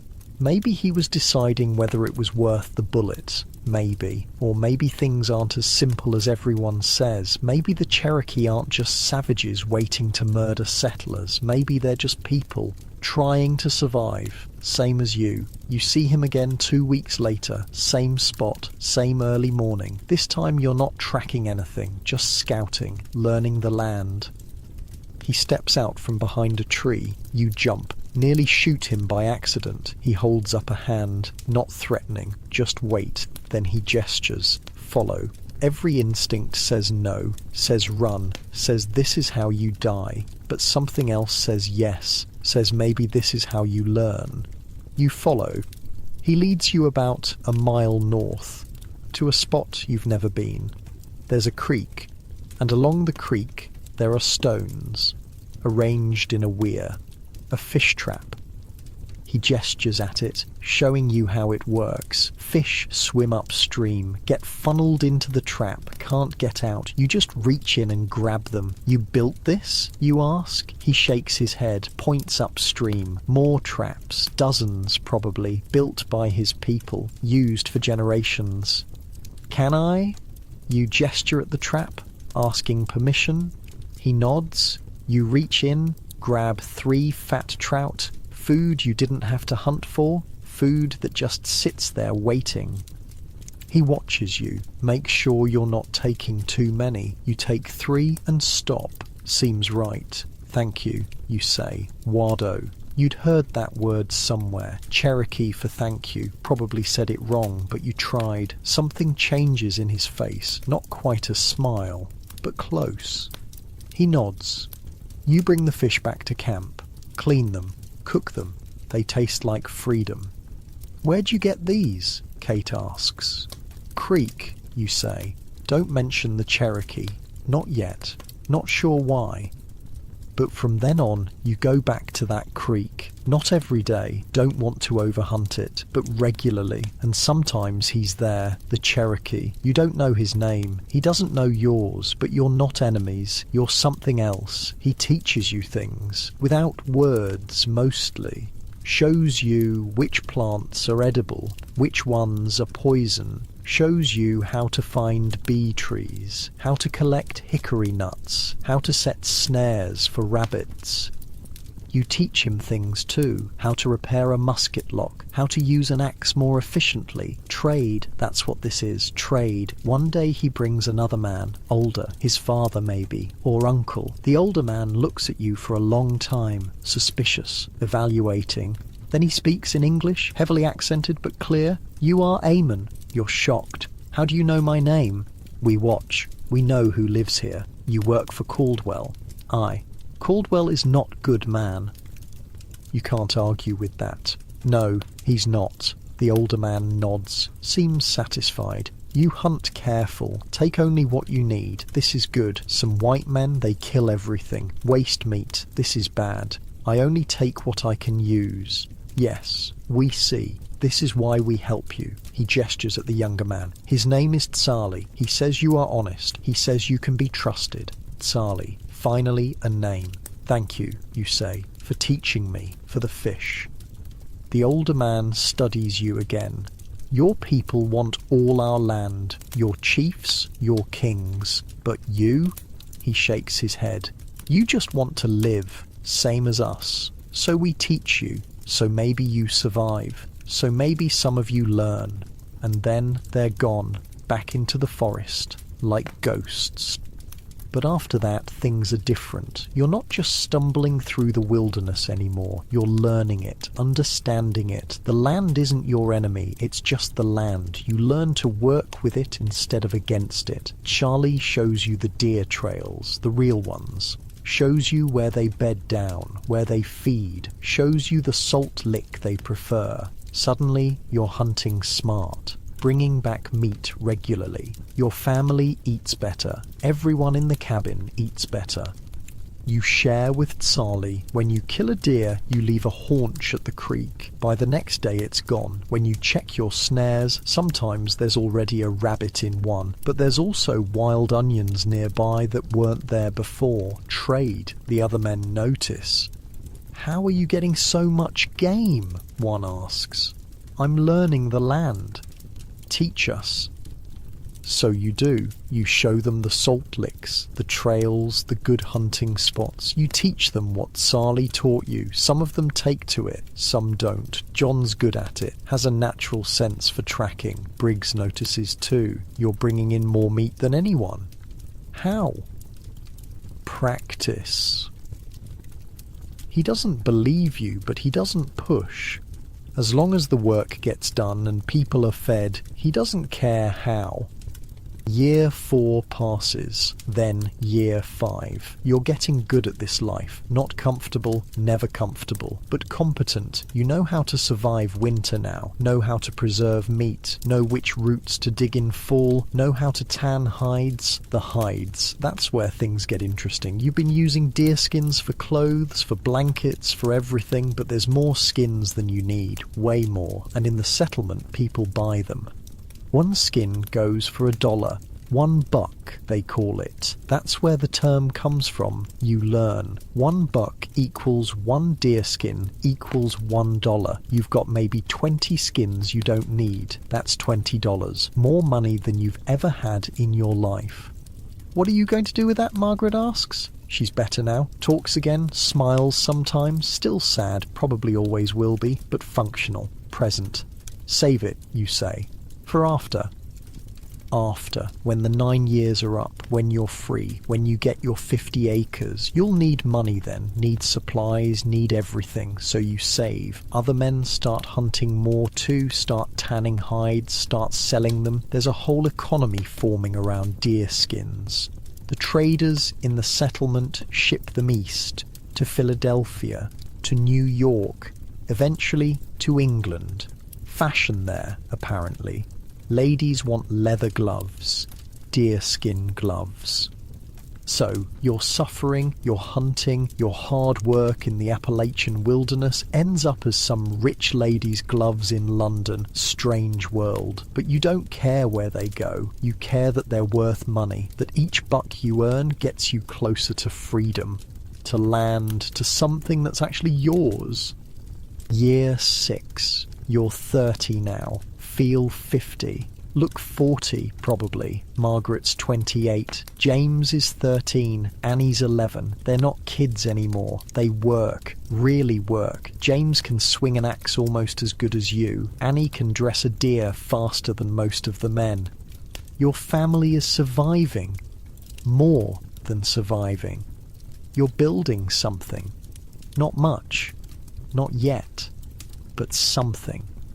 And the land. You know the land now. Every creek, every ridge, every valley. You know where the deer gather in winter, where the turkey roost, where the best fishing is, where the blackberries grow thick in summer. This place is starting to feel like home. Not like Ulster, nothing like Ulster, but home in a new way. Earned, hard won, yours in a way that rented land never was. Charlie approves. you can tell. He nods when he sees you, brings his sons sometimes, young boys who watch you with curiosity. You show them how to fix a broken axe handle. They show you how to cool turkey. More Cherokee come around. They're curious about the settlers who aren't trying to kill them or steal everything, who hunt respectfully, who trade fairly, who learn instead of just taking. The older man, you learn his name is Agan, brings you a gift, a knife. Beautiful knife, bone handle, blade made from traded steel, sharpened to a razor edge. You are friend, Agan says. Friends give gifts. You don't have anything worthy to give back, but you make him a metal tool. Use Briggs's forge when he's not looking. It's crude but functional. A scraper for tanning hides. Agan accepts it, nods. Good trade. Not everyone is happy about this friendship. Some of the other settlers mutter, "You're getting too friendly with the savages. They don't understand, don't want to understand, but you don't care. These savages have taught you how to survive, have fed your family, have treated you with more respect than Caldwell ever has. Briggs doesn't care either. Long as the work gets done and nobody dies, you can be friends with whoever you want." 3 years left. 3 years until freedom, 3 years until 50 acres of your own, 3 years until you're not property anymore. You can make it. You've made it this far. Through death, through near starvation, through winters that tried to kill you, through masters who see you as nothing but tools. You've survived. And more than that, you've learned. Learned the land, learned to hunt, learned that the people everyone told you to fear might be the only honest friends you have out here. 3 more years. You can do 3 more years. You're sure of it now. Unlike your broken back and shaky hands, you have to do it now. The Appalachian Mountains stretch out around you. Misty in the morning, green and endless, dangerous, beautiful, home. Year 9 arrives faster than you expected and slower than you can stand. May 1727. That's the date on your freedom papers. Caldwell hands them over like he's doing you a favour, like he didn't just steal 9 years of your life. "You've completed your service," he says, formal, cold. "Your land grant is recorded with the Colonial Office, 50 acres on the western edge of the valley. It's yours. Yours." That word sounds fake, sounds impossible, but the papers are real. You read them yourself. Well, John reads them. You still can't read much, but John can, and he confirms it. 50 acres. Legal, owned, not rented, not borrowed, owned. Margaret cries, actually cries. First time in years you've seen her cry from something other than grief. "We're free," she says, like she can't believe it. "We're actually free." The Andersons get their papers too. Same day. You walk out of Caldwell's property together. 12 people who walked in as servants. 12 people who walk out as free settlers. Nobody says much, too big to talk about. You just walk, away from the cabin you've lived in for 9 years, away from the cleared land you've bled over, away from Caldwell, away from Briggs, away from all of it. Your 50 acres are 3 miles northwest, near the creek where Sally taught you to fish. That's not an accident. You requested this land specifically. Caldwell thought you were crazy. Nothing but forest up there. Good. You know forest. You know how to work it. The 4 families split up. The Andersons go east. The other 2 families go south and west. Everyone's got their 50 acres. Everyone's got their fresh start. You stand on your land, trees everywhere. A creek running through the northern edge. Rich soil. Good hunting. Perfect. "Where do we build?" James asks. He's 17 now, tall, strong, looks nothing like the scared 7-year-old who crossed the ocean. "Near the creek," you say. close to water, but high enough the spring floods won't reach us. You've been planning this for years, know exactly where the cabin goes, where the fields will be, where the barn will go if you ever get animals. Got it all mapped in your head. But first, you need tools. Need supplies, need everything, because Caldwell gave you your freedom and your land grant and absolutely nothing else. Good thing you've been saving 23 deerskins worth of money. $23. It's not much, but it's something. You go to the trading post. Different now. You're not indentured anymore. You're a free landowner. The owner treats you different, calls you sir, asks what you need. Axe, saw, nails, seeds, a milk cow if you've got one cheap. He totals it up. $18. You hand over the money, watch it disappear. 9 years of savings gone in 5 minutes, but you've got tools, got seeds, got a scraggly cow that looks half dead but might survive if you're lucky. You'll need more than that, the owner says. Not unkind, just honest. Building a homestead takes years, and money. I'll hunt. He nods. Deerskins are still good trade. Beaver too if you can trap them. Otter, fox, anything with fur, we'll buy it. So that's the plan. Hunt, trap, tan hides. Trade them for what you need. Slowly, piece by piece, build a life. Building the cabin takes all summer. Just you and James at first. Margaret and Annie help where they can, but most of the heavy work falls on you two. The cabin's small, 16 feet by 20 feet. One room. Log walls using the notching method you learned watching others. No nails in the walls, just fitted logs. Chinking between the logs with mud and moss. Roof made from split boards you cut yourself. It's rough, crude. Not much to look at, but it's yours. You built it with your own hands on your own land, and nobody can take it from you. The door is just boards on leather hinges. The windows are holes covered with oiled paper. The floor is packed dirt. The fireplace is riverstone mortared with clay. But there's a loft where the kids can sleep. There's a root cellar dug underneath for storing food. There's a small barn, more of a shed, really, for the cow. It's beautiful, Margaret says. She's standing in the doorway, looking at this rough cabin like it's a palace. It's falling apart already, you say. The chinking's already cracking. The roof leaks in 3 places. It's ours, she says. That makes it beautiful. She's right. After 9 years of living in someone else's cabin, working someone else's land, eating someone else's food, this shabby little structure is the most beautiful thing you've ever owned. Planting season is late. You missed spring planting because you were still serving Caldwell, but you get corn in the ground in early summer, some beans, some squash. Won't be a huge harvest, but it'll be something. The cow, miracle of miracles, survives, even gives milk. Not much, maybe a pint a day, but it's milk, real milk. The kids drink it like it's liquid gold. Sally comes by a week after you move in, looks at your cabin, walks the property, nods approval. Good spot, he says. His English is better now. You've both been teaching each other. Creek never dries up. Good hunting near. Soil is good. Will your people mind me being here? He shrugs. This land was for hunting. Now is for farming. Times change. Your people keep coming like water. Can't stop water. He doesn't sound angry, just tired, realistic. I'll hunt careful. Only what I need.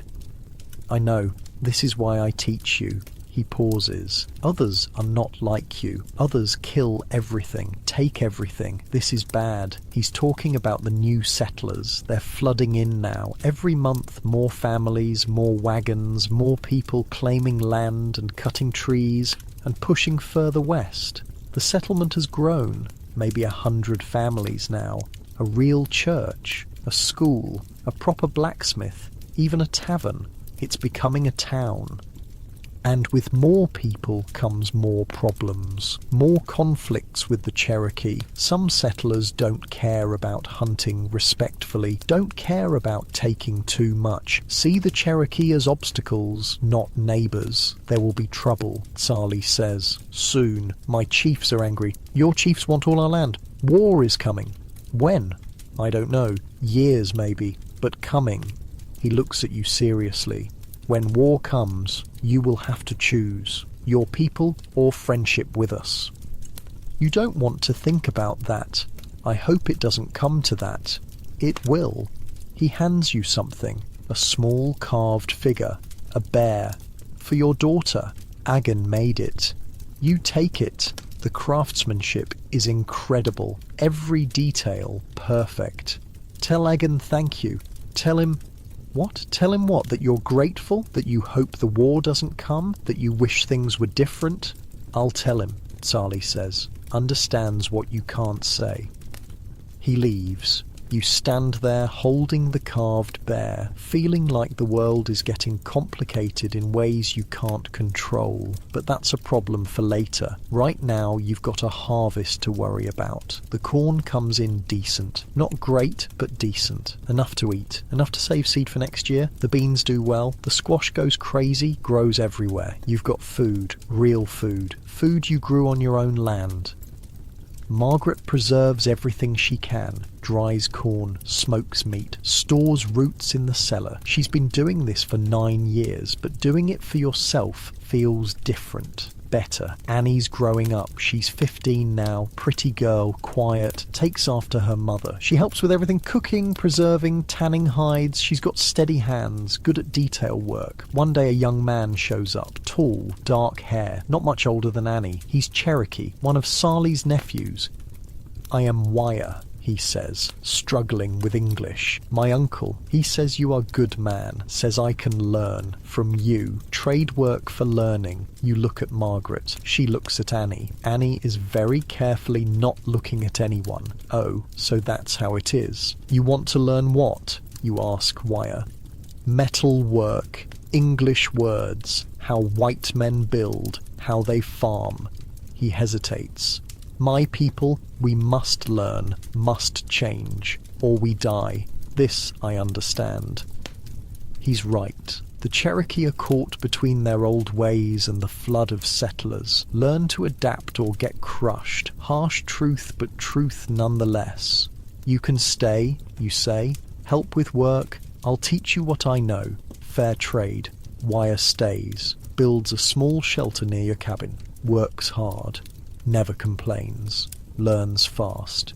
His English improves. He picks up farming techniques, blacksmithing basics, carpentry. And he and Annie, they're careful, respectful, but you see the looks, the small smiles, the way they find excuses to work near each other. Margaret sees it too. What do we do? She asks, quiet. Just the two of you. Do about what? Don't play dumb. Annie and that boy. His name's Wire. I know his name. He's Cherokee, Eamon. She doesn't finish. If they what? Fall in love? Get married? Have children? You keep your voice low. Lots of traders marry Cherokee women. Lots of Cherokee men marry white women. It happens. That's different. Those are traders. Frontiersmen. We're settlers. We're people. They're people. If they care for each other, who am I to stop them? Margaret is quiet for a long time. Then, your children would be mixed, both and neither. Do you know how hard that is? Harder than crossing an ocean? Harder than watching our baby die? Harder than 9 years of servitude? You shake your head. I've seen hard, Margaret. Love isn't hard. Love is the easy part. She doesn't argue, just sighs, worried, like a mother should be. But nothing happens. Not yet. Annie's young. Wire's young. They're just circling, figuring out what they feel, what's possible. Winter comes. Your first winter in your own cabin. It's still brutal but different. This is your fireplace, your wood, your food in your cellar. The cold is the same, but the feeling isn't. James brings home a girl, Rebecca. Her family settled 2 miles east. Daughter of a free settler who came from Pennsylvania. Nice girl. Shy. Good cook, according to James, which seems to be his main criteria. I want to marry her, James tells you. I'm 17. Old enough. You are. You agree. You got land? Working on it. Land office says I can claim 50 acres adjacent to yours. I've started clearing it. Your boy, grown up, building his own life on land next to yours, the way it should be. Then marry her, you say. Build your cabin. Build your life. You've earned it. The wedding is small. Preacher from the settlement, a dozen families attending, food that people bring to share, music from a fiddle someone brought from Scotland 20 years ago. You watch James marry Rebecca and you think about how far you've come, from a sharecropper's son in Ulster to a landowner in America, from owning nothing to watching your son start his own farm on his own land. The land is filling up, more cabins going up, more fields being cleared. Every month there's news of someone new arriving, families from Ulster, from Scotland, from Germany, from everywhere, all of them looking for the same thing you were looking for: land, freedom, a chance.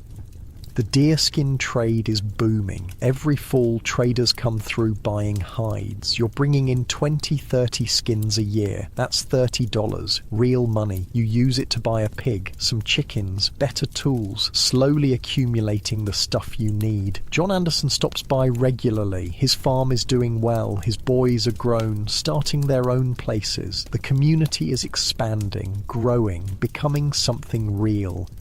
Remember when we first got here, John says. You're sitting outside your cabin, smoking pipes. Thought we'd die that first winter. Nearly did. And now look, cabins everywhere, farms, families. We built this. He waves his pipe at the valley. Us and people like us. We built this. He's right. The valley is dotted with homesteads now. Smoke from dozens of chimneys, fields carved from forests, roads connecting it all, a church that serves the whole area, a school where Annie sometimes teaches the younger kids to read. This is civilization being built. Not by kings or lords or rich men, by people like you, people who cleared the land themselves, built the cabins themselves, made it work through sheer stubbornness. Think we'll ever go back? John asks. To Ulster? God, no. You? Not a chance. He laughs. Nothing there for us anyway. This is home now. Home? Yeah. This rough valley, these misty mountains, this place you've bled for. This is home. Agon dies that winter. Old age, Sali says. Peaceful, but his death reminds you that time is passing. The old Cherokee who remembered life before the settlers, they're dying. The young ones like Wire, they're growing up in a world that's half Cherokee, half white settler. Mixed, changing, becoming something new. Annie and Wire stop pretending. They're together. Everyone knows it. Some families don't approve, talk behind their hands, but most people shrug. This is the frontier. Rules are different here. Survival matters more than scandal. They want to marry. You give your blessing. Margaret gives hers too, reluctantly but genuinely. The wedding is interesting. Half Christian ceremony, half Cherokee tradition. The preacher looks uncomfortable but does his job. Sali and his family attend. It's awkward. Nobody's sure of the protocol, but it happens. Your daughter marries a Cherokee man. Your grandchildren, if there are any, will be both. And that's just how it is now. This is Appalachia. This is the frontier. This is the mixing and merging and creating something new that nobody planned but everybody's living through. 5 years pass like water. Your cabin gets better. Addition built on the side. A real floor. Glass windows traded for at the post. A good barn. A smokehouse. Fields that produce decent crops. A small orchard planted. You're 41 now. Feel 60. Look 50. But you're alive. You're free. You own land. Your son has a farm next to yours. Your daughter has a husband and a baby on the way. You survived Ulster, survived the crossing, survived indenture, survived the wilderness, and now you're thriving. Not rich, never going to be rich, but comfortable, fed, warm, free. The mountains surround you, still wild in places, still dangerous, but also beautiful, also home. Also, the place where your family has a future. This is what you fought for. This is what you suffered for. This rough life in these misty mountains, this freedom, this land, this chance to build something that's yours. Was it worth it? The suffering? The death? The years of servitude? You look at James's cabin, at Annie's home she shares with Wire, at your own growing farm, at Margaret, older but happier, tending her garden. Yeah, it was worth it. 1750s arrive quiet but heavy. You're 56 now, white-haired, bent from decades of work. Your hands don't open all the way anymore. Arthritis, the doctor in town calls it. You call it the price of surviving. But you're still here, still working. James runs most of your farm now while managing his own. He's got 4 kids, your grandchildren. They call you Papaw in that mountain drawl that's developed out here. Not quite Irish, not quite English, something new. Annie's got 3 children with Wire. Beautiful kids, dark hair, eyes that could be either Cherokee or Scots-Irish depending on the light. They speak both languages, move between both worlds. It works most of the time. The valley's full now, maybe 300 families. The settlement's a proper town, called Lexington after some lord in England nobody here has ever met. Got a courthouse, a jail, multiple churches because apparently Presbyterians and Baptists and Methodists can't worship in the same building even though they're reading the same book. There's a gathering place in the now, harsh spring of 1716, Scots-Irish tenants worked for market days. Every Saturday, families come in from their homesteads, trade goods, swap news, argue politics. You go most Saturdays, not to trade much. You're past the age of needing to hustle for every penny, but to see people, hear what's happening. Remember that you're not alone out here. Rebecca finds you at the market. She's older now, got grey in her hair, but still sharp, still capable. Papa Eamon, she calls you. Never just Eamon, always Papa. Did you hear? The Hendersons are leaving. Leaving? Where? Further west, Kentucky. They say there's good land opening up past the Cumberland Gap. Kentucky. Everyone's talking about Kentucky now. A hunter named Daniel Boone came through last year, told stories about a paradise beyond the mountains, endless forests, herds of buffalo so large they take an hour to pass, land so rich you can grow anything. Sounds like the same promises that brought you to Ulster, the same promises that brought you to Virginia, but people believe him. Dozens of families have already gone, more planning to go. You thinking about going? You ask Rebecca. She laughs. Me? God, no. James neither. We're settled here, but the young ones, they're restless. Your grandson, William, he talks about Kentucky like it's heaven. William, James's oldest boy. 15, strong, fearless, stupid in the way 15-year-old boys are always stupid. Yeah. You can see him going west, chasing the same dream you chased. The dream never dies, just moves further west. Let him go, you say. Can't hold young men down. They need to find their own way. Spoken like someone who dragged his family across an ocean. She's not wrong. The market is busy. Farmers selling corn, wheat, vegetables, women selling preserved goods, jams, pickles, dried fruit. A blacksmith set up a stall taking orders for tools. Someone selling whiskey? Not legal whiskey, the mountain kind, the kind you don't pay taxes on because screw taxes. That's become a thing. Whiskey. Every farm's got a still hidden somewhere. You make it from your corn. It's worth more than selling the corn itself. A gallon of whiskey trades for more than a bushel of corn. Simple economics. The British keep trying to tax it, keep sending agents around to find the stills. Nobody cooperates. This is mountain country now. Appalachian country. People here don't take kindly to outsiders telling them what they can and cannot do with their own corn. You see Tsali across the market. He's old now too, grey-haired, walks with a limp from an old hunting injury, but still comes to trade. The Cherokee and the settlers have an uneasy peace. Lots of intermarriage now, lots of trade, but also lots of tension. The British keep pushing treaties, keep buying Cherokee land, keep moving the boundary line west. Each time they promise it's the last time, each time they're lying. Tsali knows it, you know it. Everyone knows it.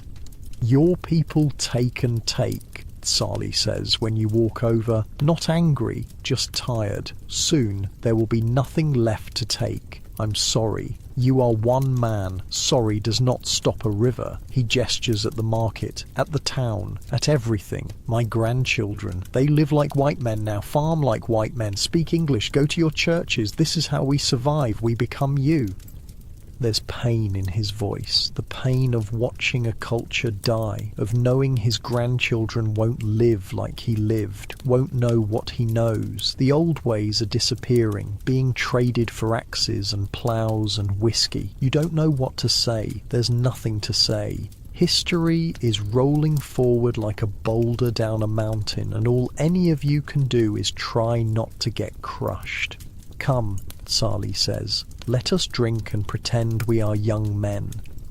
You drink. Some settlers shine, burns going down, warms the belly, makes the world fuzzy at the edges. You talk about hunting, about old times, about the first time you met when you were both young and dumb and thought you understood the world. You understand it less now than you did then. Age doesn't bring wisdom, just more questions. The town's growing political, people arguing constantly about the British, about the Crown, about taxes and laws and rights. There's talk of rebellion, serious talk. Some folks in Boston threw tea in the harbour. British soldiers shot people in the streets. Things are heating up. Most people in the valley don't care much about politics. They care about crops, about survival, about not dying. But the young ones, they care. They're angry. They see the British as just another landlord, another master, another person trying to control them. "We didn't cross mountains to bow to kings," one young man shouts at a gathering. He's maybe 20, red-faced, passionate. "This is our land. We built it. We bled for it. And we'll be damned if we let them tax it."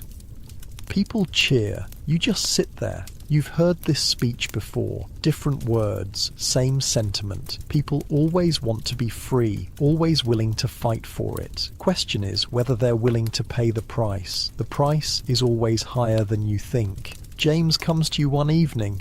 "There's going to be war," he says. Everyone knows it. The question is what we do about it. "We survive it," you say. Like we survive everything. "I'm thinking of joining the militia when the fighting starts." Your stomach drops. You've got a family, 4 children, a farm. And if the British win, if they crush the rebellion, you think they'll let us keep any of this? They'll take it back, tax it, control it.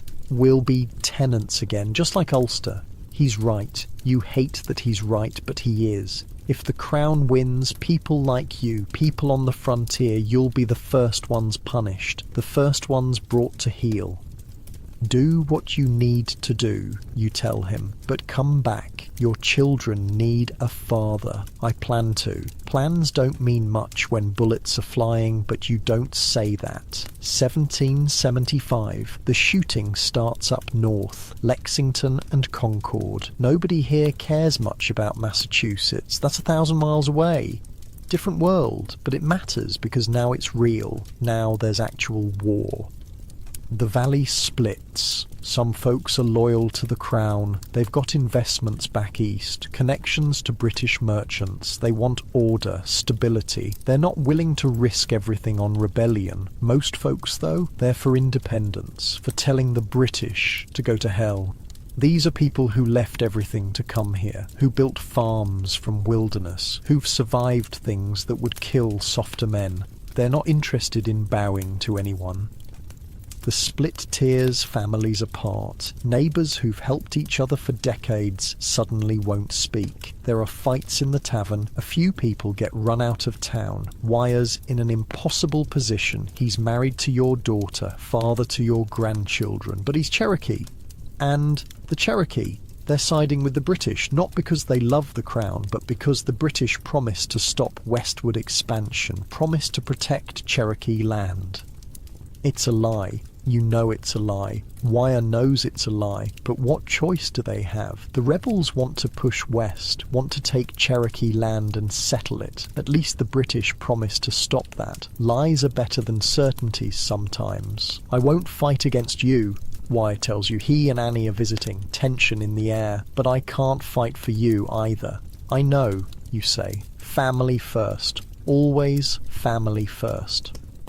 He nods, relieved. Annie holds his hand. She's torn between her people and his people, between her father and her husband. There's no good choice here. James joins the militia. So do both of John Anderson's boys. Half the young men in the valley sign up. They're not going north to fight, not yet, but they're training, drilling, getting ready.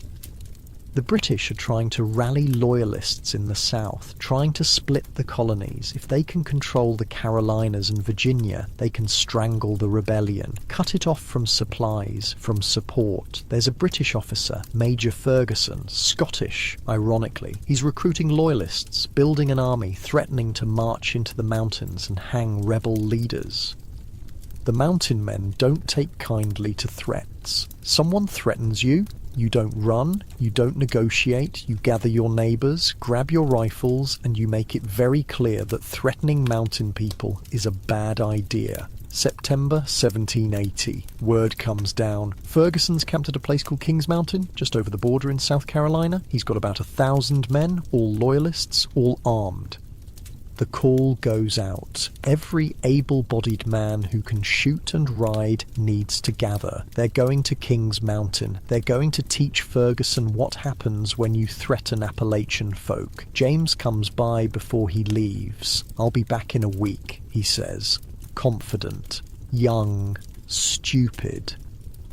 You better be, you tell him. You want to say more, want to tell him to stay, to let someone else fight this war.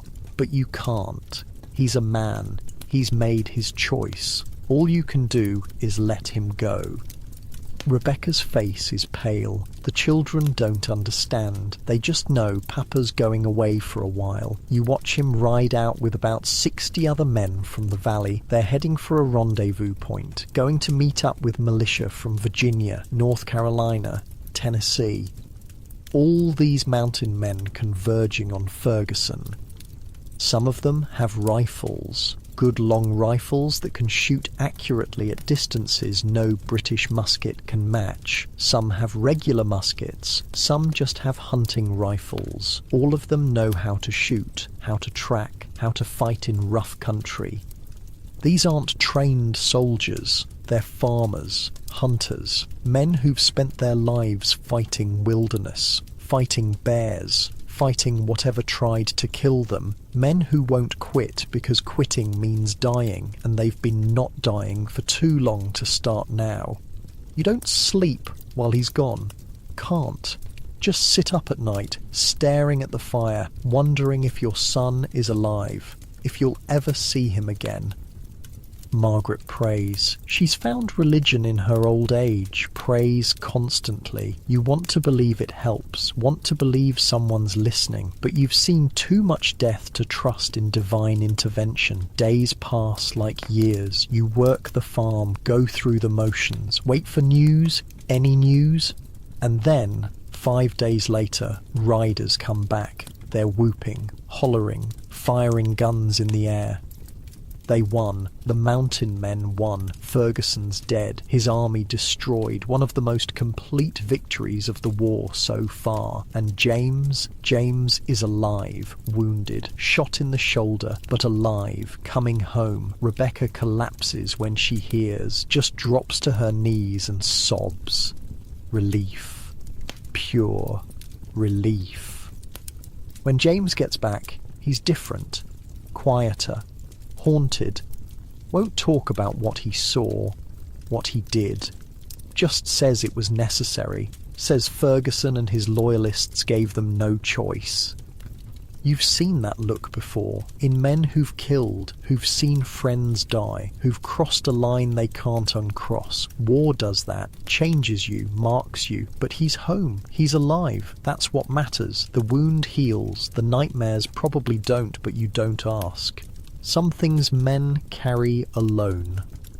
The war continues for another year, but after King's Mountain, the British can't hold the south, can't rally enough loyalists. The mountain men broke their strategy. One battle, one victory, changed everything. You didn't fight, too old, but your son did, your neighbours did, the men you've known for decades. Some came back, some didn't. That's the price.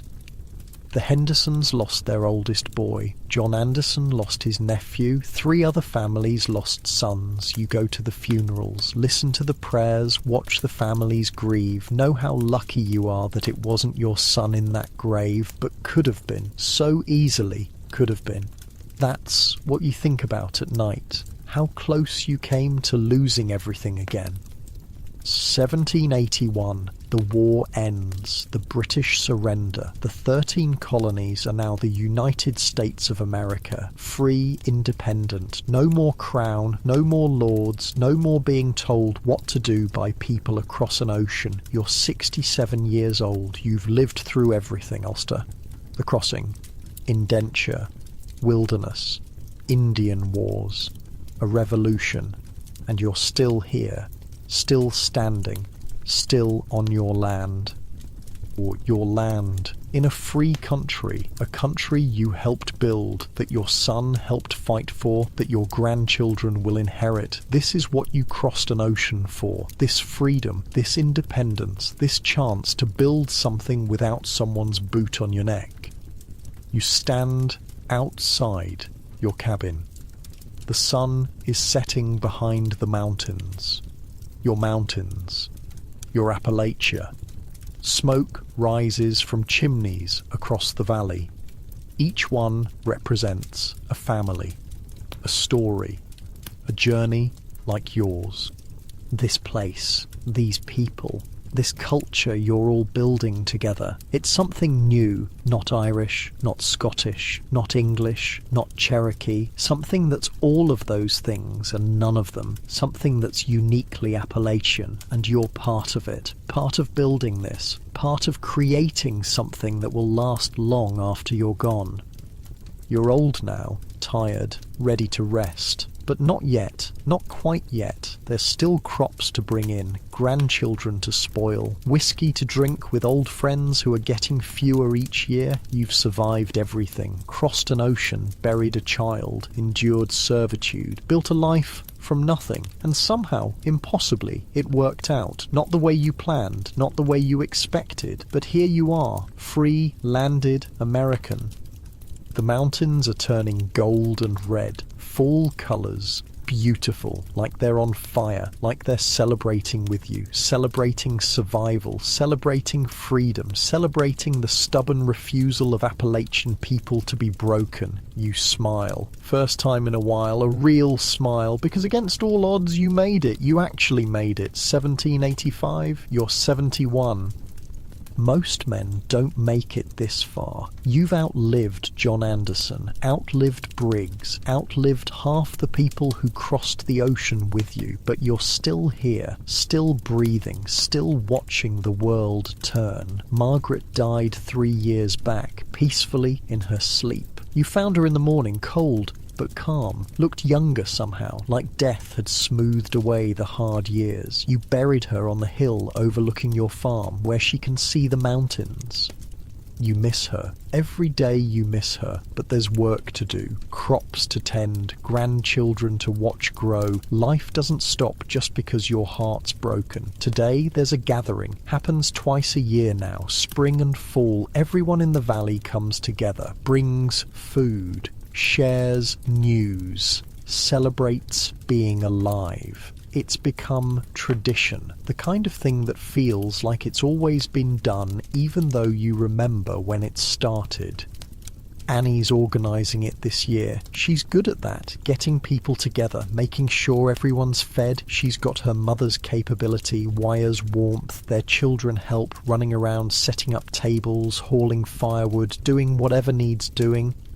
The gathering happens in a big field between 3 farms, tables made from sawhorses and planks, a bonfire big enough to roast a pig. Someone always roasts a pig, multiple someones usually. Families bring their best food, show off a little, compare recipes, trade secrets.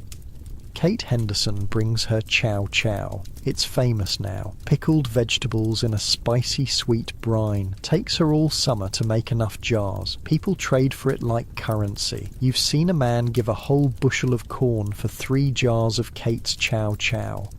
Rebecca makes biscuits, the big fluffy kind that soak up gravy. She brings them hot, wrapped in cloth, with a pot of sausage gravy that's more fat than anything else but tastes like heaven. People line up for Rebecca's biscuits and gravy. It's expected now, part of the gathering.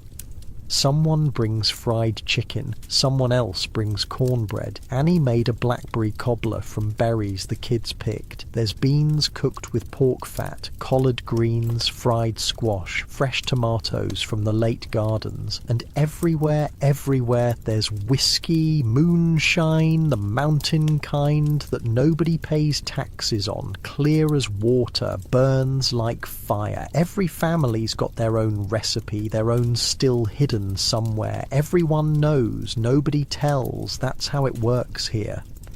The British tried to tax whiskey back before the war, sent agents around looking for stills. Know what happened? Those agents got lost, mysteriously lost, ended up walking in circles for days before stumbling back to town, convinced the mountains were haunted.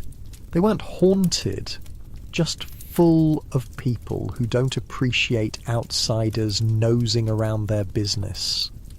The new government, the American government, they're trying to tax whiskey too, learning the same lesson. You can't tax what you can't find, and you can't find stills in these mountains unless someone wants you to, which nobody does. Papa Eamon, your grandson William, runs up. He's 20 now. Tall like his father, got Rebecca's smile. Come sit, they're about to start the music. The music, that's the heart of it, the soul of these gatherings. Someone brought a fiddle from Scotland generations ago. Someone else brought one from Ireland. Now there's maybe a dozen fiddles in the valley. They come out at every gathering. The playing starts slow. 1 fiddle, 1 player. Old tune from the Highlands. You recognise it from your grandfather's stories. It's changed though. Picked up new notes, new rhythms, American influences, Cherokee influences, something that's both old and new. Then another fiddle joins, then another. 3 fiddles playing together, weaving in and out. The sound is alive. Makes your foot tap even though you're too old and tired to dance. But the young ones aren't too old. They're dancing. This style they've developed out here, part Irish step dance, part something new. They call it buck dancing. Flat-footed, percussive, using their feet like drums. The sound echoes off the mountains. James's daughter Mary is dancing. She's 15, light on her feet, her braid flying as she spins. The older women clap the rhythm. The men stomp. Everyone's part of the music. Everyone's part of the celebration. This is Appalachian music. That's what they're calling it now. Mountain music. It's not quite Irish, not quite Scottish, not quite anything from the old country. It's something that grew here in these mountains, from these people, a mix of everything they brought with them and everything they learned here. The fiddlers play faster, the dancers move faster, the crowds clapping harder, energy building, joy, pure joy. These are people who work themselves to death 6 days a week, but on gathering days, they celebrate. They remember why they work so hard. For this, for community, for family, for moments like this. You're sitting with the other old-timers, the ones who remember crossing the ocean, the ones who remember when this valley was empty forest. There's not many of you left now, maybe 6, 7 if you count old Tom, who's mostly deaf and may or may not know where he is. Remember when we first got here, William Morrison says. He came over in 1720, different ship, same story. Thought we'd all die that first winter. Damn near did, you say. And now look, he gestures at the gathering, at the crowd, at the children running everywhere, at the music and food and life. We built this, us. Nobody gave it to us. We made it. He's right. Everything here, every cabin, every field, every family exists because someone decided to survive, decided to keep going, decided that dying was not an option.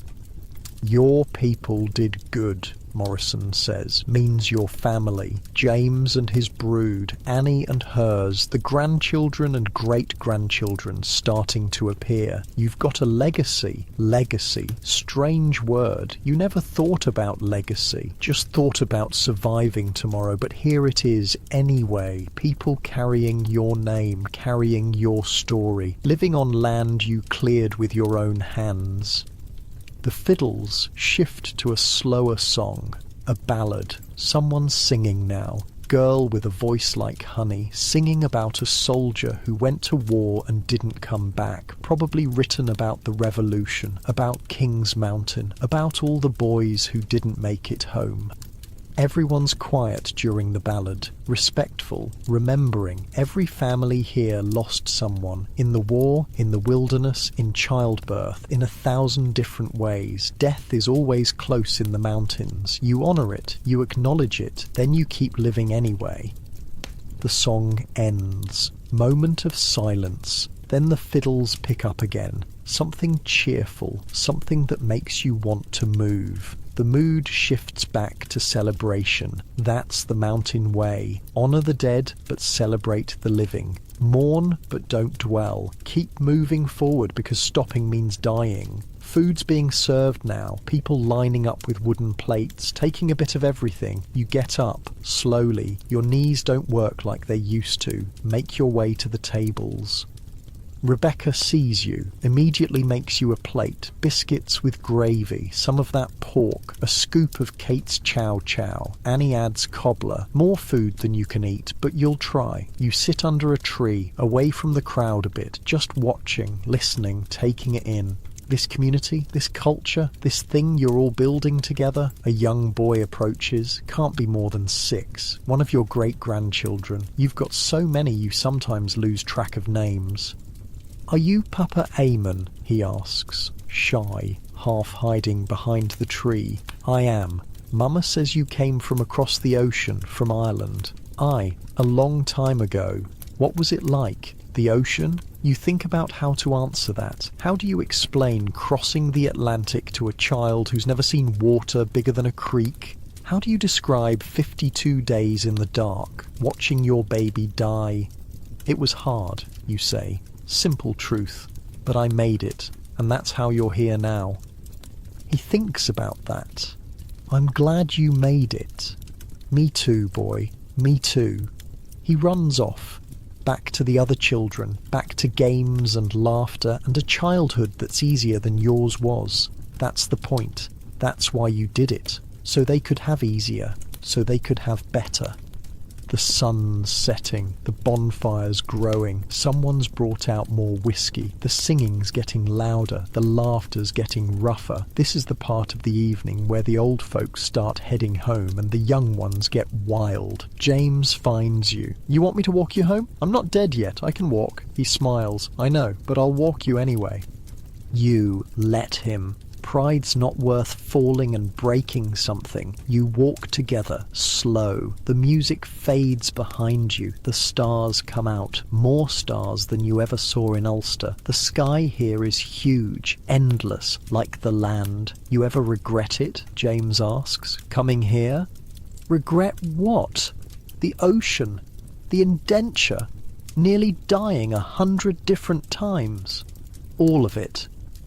You think about that. Really think. No, you say.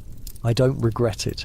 Your mother and I, we did what we had to, and look what came from it. You, your children, this life, this place. No, no regrets. Good, James says, because I'm grateful for what you did, for bringing us here. You stop walking. Look at him, your son, grown, grey in his own beard now, strong, capable, free. You would have done the same, you say. For your children, that's what parents do. We suffer so they don't have to. He nods, understands. He's got his own children to worry about now, his own sacrifices to make. The burden passes from generation to generation. That's how it works. You reach your cabin, your small cabin that's been home for 58 years. James makes sure you're inside. Fires is still going. Everything's warm, safe. I'll check on you tomorrow, he says. I'll be here. He leaves. You sit by the fire, alone but not lonely. You can still hear the music faintly, still hear the celebration, your people, your community, your Appalachia. You think about Ulster, about that cold cottage with the leaking thatch, about Crawford and his horse and his endless demands, about never having enough, about always being afraid. Then you think about here, about this cabin you built, this land you own, this family you raised, this community you helped create, about the freedom to make whiskey without some lord taking a cut, about the freedom to hunt without asking permission, about the freedom to just be. The cabin's walls tell stories if you know how to read them. There's a quilt hanging over your bed. Annie made it. Every piece of fabric has a story. That blue square came from a shirt James wore as a boy. The red one was Margaret's dress. The green was from a trader who passed through in 1740. Each piece a memory, each stitch a connection. That's how it works here now. Women make quilts that tell stories, pass them down. Each pattern has meaning. Star patterns for guidance, log cabin patterns for home, wedding ring patterns for love. The quilts aren't just blankets. They're history, they're family, they're art. Annie taught her daughters to quilt. They're teaching their daughters. The skill passes down. The stories pass down. Nothing's wasted in the mountains. You use every scrap, turn it into something beautiful, something lasting. Same with the food. Nothing fancy, but it's good. Honest. Rebecca's biscuits and gravy started as making do with what you had. Flour, lard, milk from the cow, sausage from the pig you butchered. Not rich people food, working people food, but done right, done with care. It's better than anything you ate in Ulster. Kate's chow chow came from necessity too. You grow too many vegetables, they'll rot, so you pickle them, but Kate figured out how to make it special, sweet and sour and spicy. Now it's tradition, now it's expected, now it's part of who these people are. The fried chicken, the cornbread, the collard greens cooked slow with pork fat, the blackberry cobbler, all of it came from making do, from